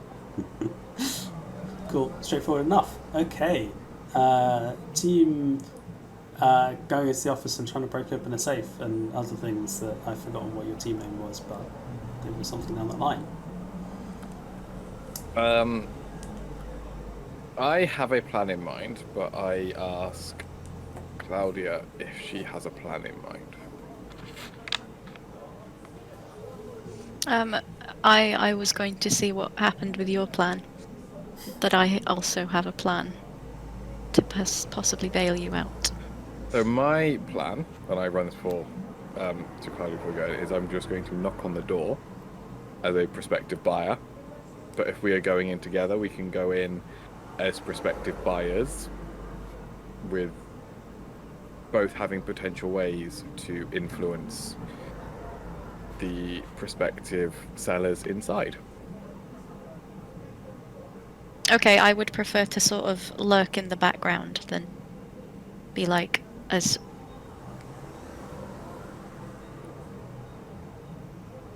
Yeah, and what I'm saying is you should do the talking, and I will just be there. They're not going to question it if they think you're a rich person. They're not going to question you having someone with you. I'm happy to go in, take the lead, and try and persuade them that I'm a prospective buyer. And you are an acquaintance. And play it as it rolls. And if everything goes south, I will throw a vial of slumber essence on the floor. See what happens. Unless we have a different backup plan. If you're happy with that plan. So, I put my hat back on to look respectable. And knock on the door. Cool. So, as we'd said previously, you could hear some kind of slightly frantic conversations going on, and definitely some concerns about what they have in their possession. They hear a knock at the door, at which point you kind of hear them kind of stop dead, the conversations, and there's a little bit of very hushed, whispered conversations. And then you hear a voice call out from his side. Who is it? A potential ally. A customer, if you should ask. Yeah, I bloody well should ask. What a customer of what? Well, I've How did you even get in here? Your guards let me through. We had some discussions, we had some conversations. I said that I've heard you have procured a rather valuable artifact that you're looking to move on relatively quickly.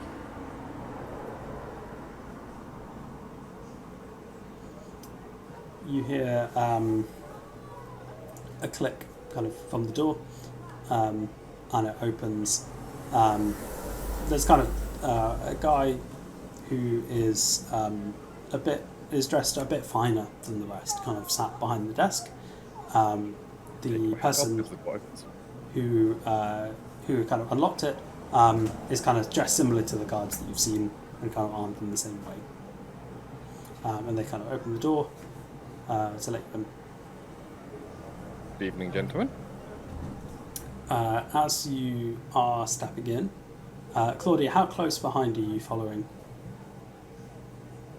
Not very. Sort of, so that I can. I guess I am fairly close, but not. I'm not going to step forward. I'm going to kind of lurk at the back of the room. So the reason why I ask is that as soon as Hayward's kind of through the door, the person behind it is going to try He's and gonna. basically close it. Oh, okay. So yeah, I will hurry through if I see that's going to happen. Yeah. Okay. Yeah. So let's kind of just say that they kind of go to close it, and you're kind of in enough that you kind of put enough pressure, and they kind of go, "Oh, there's someone else." Let them in. They then close. They then close the door behind you and lock it in the same way.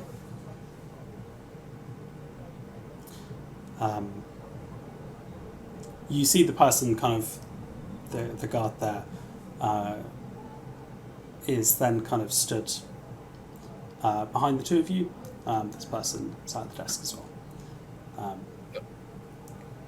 So I turn to everyone. I'm like, gentlemen, this is my associate. We're here today, as I mentioned outside the door, understanding you have a rather valuable artifact that you are looking to move on relatively quickly. And can I ask where you heard this?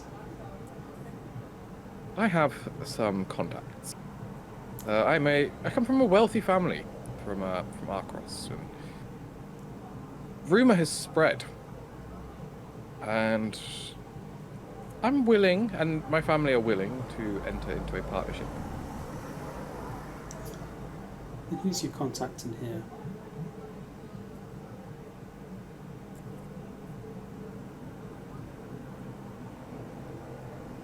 He is a rather esteemed gentleman. Old money, I should say. Seems to know his way around the town. I mean, that doesn't describe anyone that I'd be familiar with here. Here's the thing. We haven't long brought this last shipment in. The only people who know about it are the people who unloaded it. Now, of course, there's two of us in this room. There are some people who are taking a break upstairs, and there's some people still working down below. Though I count 8 people in total who know about anything we brought in. So if the word has spread all the way to Arkvol, then... Well... Or Arkvos, I can't even remember what it's called. Look, I don't care. If the word has spread all the way to there... Well, I've been living within this esteemed town of Dwimble for a while now. I came and studied at university here. I've been here for a while. So I didn't travel all the way from Arkros. I heard from Carl. I don't care about your life story. So potentially, what I want to know is who in here told you that it's of its existence.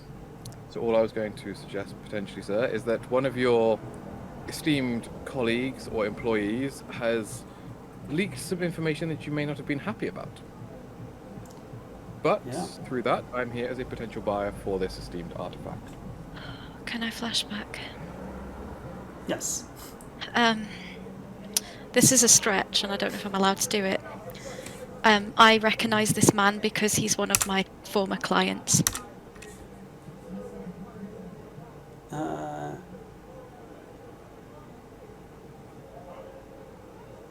So I'm going to say yes, but take 2 stress.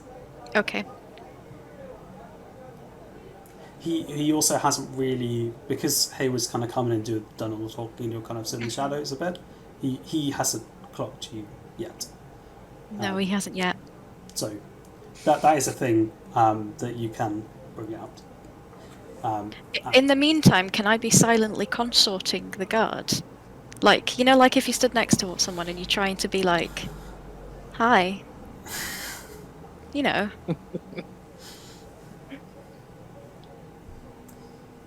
I mean, yes, you can. You can always try.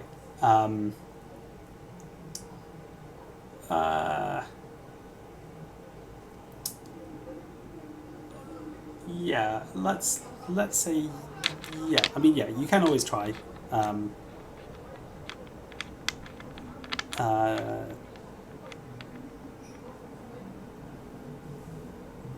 Yeah, go for it. If you want to roll Yeah. for it, go for it.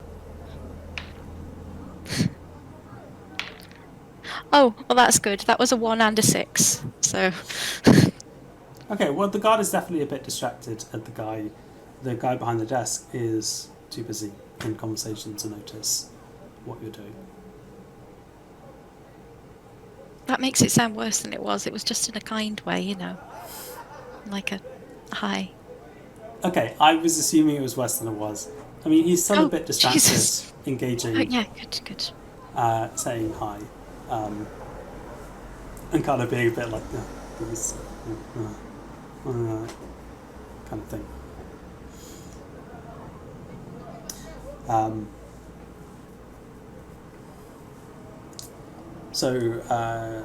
Yeah, Hayward is your...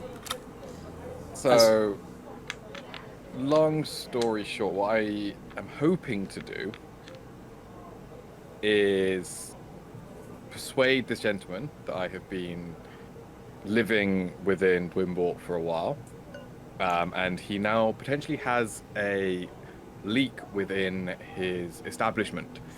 And if he agrees to the sale of this artifact that should not have been leaked but has been, we will work together to bring his business back into an airtight smuggling operation. Without using those exact words, but basically that's find out who his leak is and reprimand the snitch within his company. Yeah, cool. I mean, he's fine. He obviously believes that you've been living in the city for a time. That bit's fine. The rest of it, a bit more complicated. So what are you offering specifically? So obviously to find the leak. And a financial tie to my wealthy family back in Arkaros with a potential smuggling base. He doesn't know if I'm bluffing or not. It's a swaying event where he has no hard proof, just my demeanor, my appearance, and my respectability. Yeah, fair enough. Yeah, make a sway roll.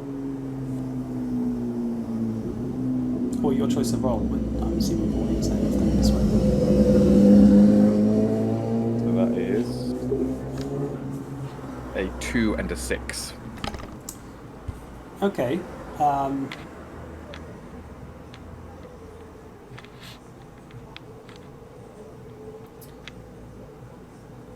Yeah. So, what do you say to him? Okay. So I do a formal introduction of myself, using no aliases. I introduce myself. Hayward Lockwood. No. Hayward Whitlock. Sorry. Stricken from the record. Hayward Whitlock. Born and raised in Arkaros, been studying here for many a year, and have been making my name known within the city. Wealthy ties, and yes, unfortunately, there was a gentleman, I don't know who leaked this information to my contact, but someone within your industry or your establishment must have leaked the information regarding this artifact. And this contact approached me and my associate. And we are willing to work with you to provide a secure link to Arkaros where you would have a steady supply of income and establish who your undesirable link is within your company and build a secure, sustainable financial link between two great nations and cities. And through this, we would ask. Whitlock, are you? I am a Whitlock. I have heard of the name. I think we've sold some stuff for you in the past.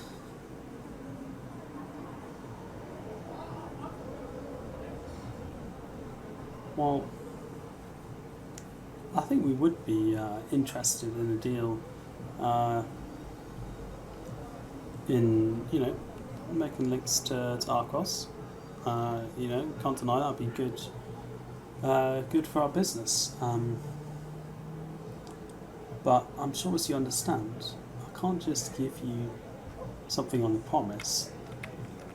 I'll at least need a deposit or a down payment that we can obviously return to you when profits hit a certain level from the trade.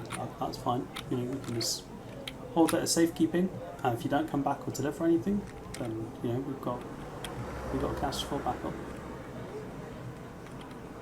Of course. And what would you be looking for in terms of a deposit? Deposit on this, mate. 100 coin. Well, on my person right now, I don't have coin, but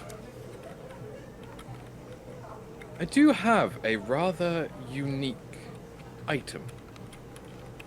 And this is, at your discretion, using my unusual weapon as a bargaining tool.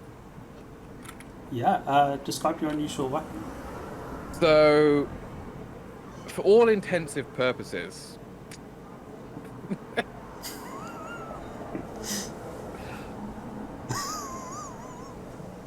Sorry, go on. For all intents and purposes, to the naked eye, this is just a book. A scholarly, scientific reference book. But each page, even though it looks like normal paper, is actually without knowing the item, is a razor sharp, almost throwing star type weapon. So essentially a book of about 300 razor sharp throwing knives or stars. That is to all intents and purposes, from the naked eye, a book of scientific study.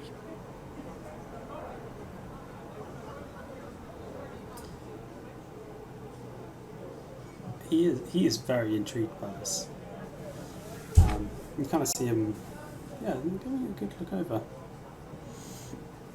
And I'm assuming to his eye it just looks like a book. So what I do is I go up and I run my finger my thumb across the edge of a page, and show the sharpness of each page, or at least one of the pages. So at this point, let's offer a devil's bargain. I haven't done one of those yet. I actually have that as a bonus action as well. You I can accept it.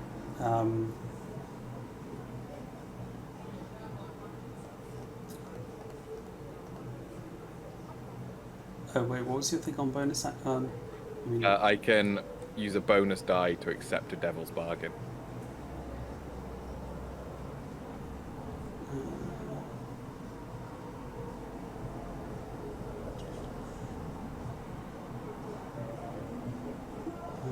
Okay, fair enough. What I was actually going to say is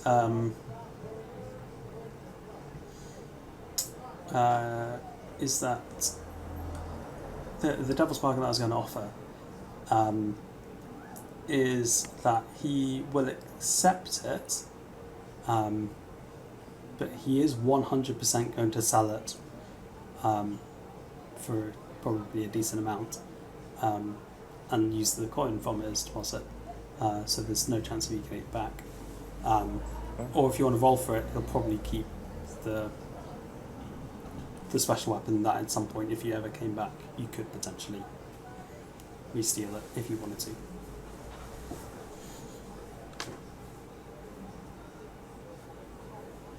Haywood being Haywood is not a murderous or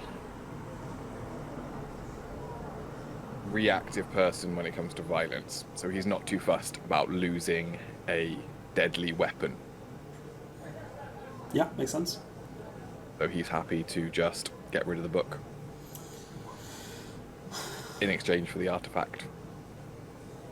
Wonderful. Well, and that was Hayward Whitlock, wasn't it? Yes. Where are you staying? I have residence at the university. I choose not to reveal our new base of operations. No, I understand. That's Can fine. I don't ask, tell him that. I just basically say I've got residence at the university. can I ask a question? Mhm. My special ability is like looking into a mirror, which means I can always tell when someone is lying to me. Okay. Does that count if I know that Haylock is being lied to? No, Haywood is being lied to. I mean, he's not so much lying. You've never really specified. All that's kind of been discussed is him accepting it as deposit. It's not really been discussed whether he's going to sell it or keep it or anything. So I wouldn't say it's being lied to what is going to happen anyway. Okay. So, yeah. So anyway, yeah. So he looks. He's kind of making some notes on who you are to try and get back in contact with you at a later point to go through the details.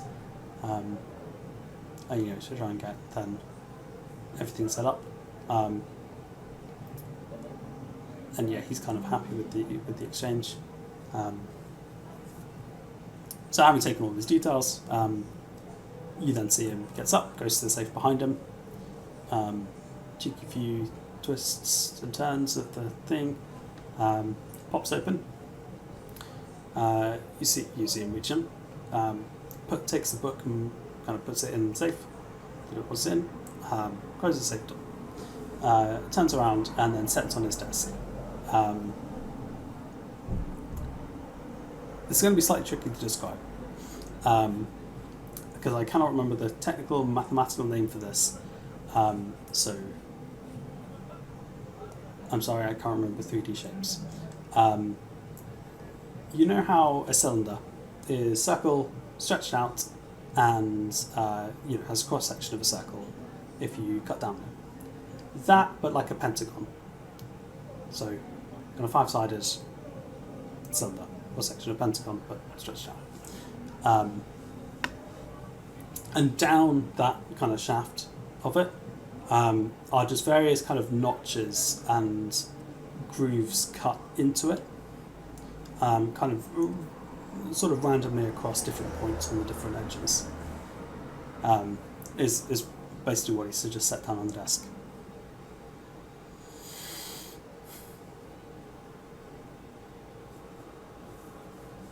I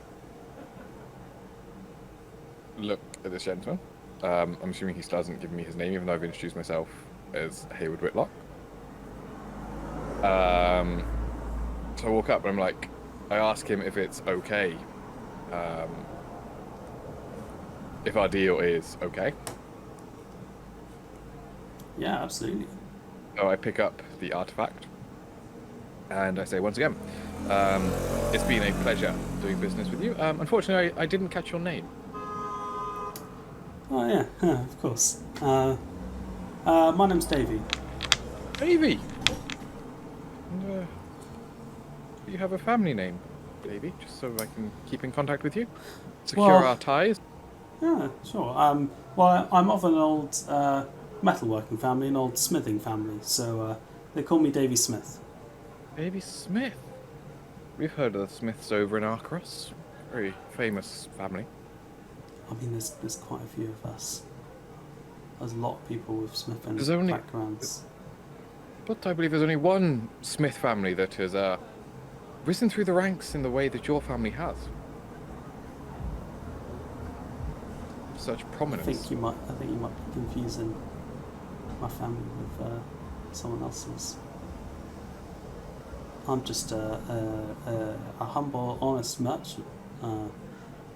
definitely don't think that people like me would have come to the attention of Whitlocks.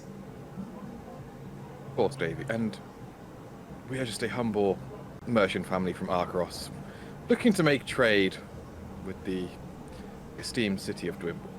Yeah, It's of been a course. pleasure. I mean, we're all honest merchants, you know. Of course. It's been a pleasure. And I reach out my hand to shake his That's hand. indeed. Yeah, he accepts your hands. Gives it a shake back. And then I turn to leave with the artifact. And I'm hoping the door is unlocked and I'm free to leave. Yeah. Sorry. As you grab the thing and have a conversation, and then turn to leave, the guard that was being distracted by Claudia is kind of like, oh shit, unlock the door, opens it for you. As I walk out the room, put my hat back on, zip my hat, take one last turn, and try and walk off down the corridor as calmly and coolly as possible, hoping that nothing else has been aroused. And that they shut the door behind us. And then we can take it from there.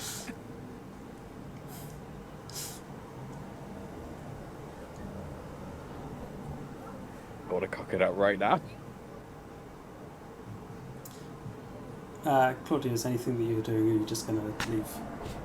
Yeah, I was going to ask, while this has been going on, given the clock, could I hear anything? Could I hear whether anything's going on, or... So, I mean, this was all happening concurrently, so you would have had Mittens making a bit of a mess with the door. Yeah. And then a thump. But no one in the room has kind of done much in terms of, there's being conversations, so... Okay, I'm just wondering whether to try and persuade this person that I know that his guards are going to be a little bit agitated, and there's no need for that because you've met the problem now, and you can see exactly why he's not quite as subtle or I guess experienced in the underworld as some of the rest of us who have come from high families, and to just give him a break on the way out. Sure. That's fine. So, quick question: how likely would he be to recognise you if you're then kind of going more into his focus and talking to him? I am a very special attraction. I'm a high tower. There are not many high towers in the circles I move in. Yeah, no, that's fine. It's more in terms of like, on professionally, if you look significantly different to how you're dressed. Oh no. That's kind of the whole deal. Yeah, that's fine. Yeah, what are you saying to him? Look, you and I both know he's an idiot. He's trying. He's really trying, but he's an idiot. So give him a break on the way out. Like call your guards off. He's kind of looking at you, and he's kind of got 2 or 3 things going through his mind.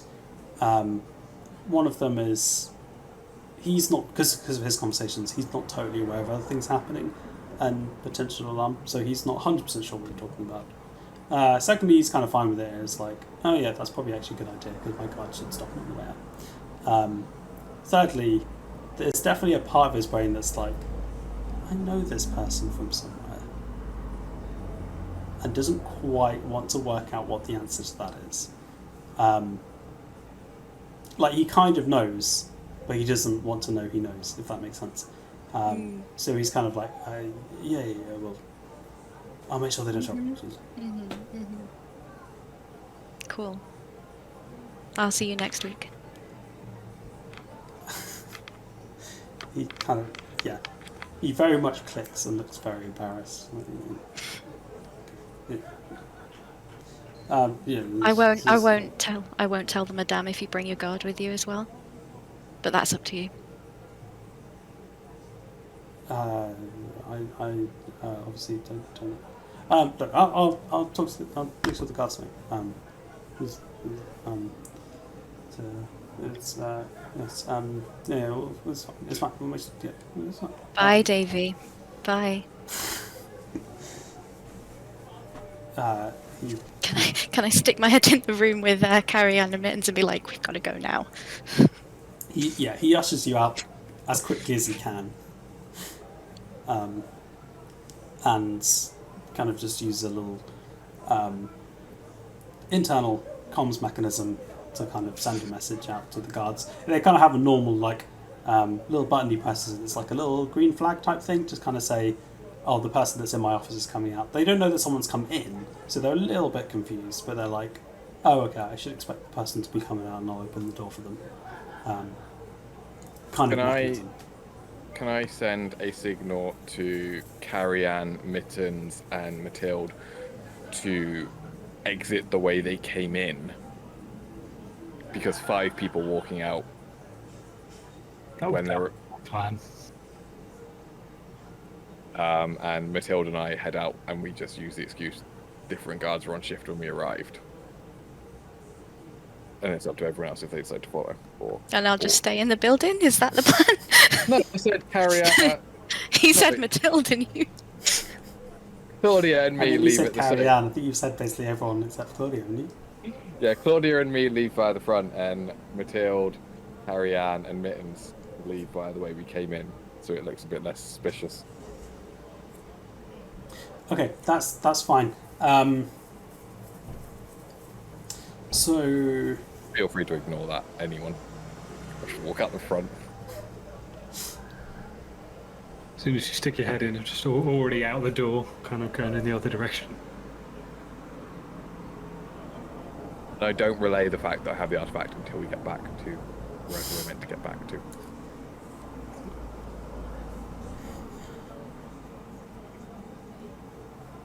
Just say we need to leave now. Doctor, are you coming? I'll sign at them that we've got the artifact. I was going to say, how much did the other 3 of you trust Hayward when he says we need to leave now, that he's actually done the thing you're supposed to do? I mean, I, on the basis of what happened earlier, assumed that he's not done the thing that we came here to do. Go for the big reveal. Until Claudia. It's fine, it's fine. Yeah, cool. I think that's fine, actually, because he's kind of sent that message down to the front gate. They are a bit confused, but they've kind of had the okay to let visitors out. So kind of at the main front door, and then the actual front gate where they're kind of guarding the entrance. Yeah, they're fine to let you out. And I kind of assume the 3 of you, there's not really any blockers to you going out the way you came. So As we walk past the 2 guards, I'd like to kiss each of them on the cheek and say, you're doing a really wonderful job. Oh, sorry, which 2 guards? Oh, it's in the ones on the The front ones gate. at the very front, yeah. Oh, okay. They look... one of them's just very stoic. And it's like, yes, of course I'm doing a wonderful job. I'm glad you recognise it. The other one looks quite embarrassed. Oh, cute. And I just tip my hat to them and walk out and I go, gentlemen. Yeah, they kind of just give you a bit of a nod. What's up? There you go. Cool. That is the end of the score.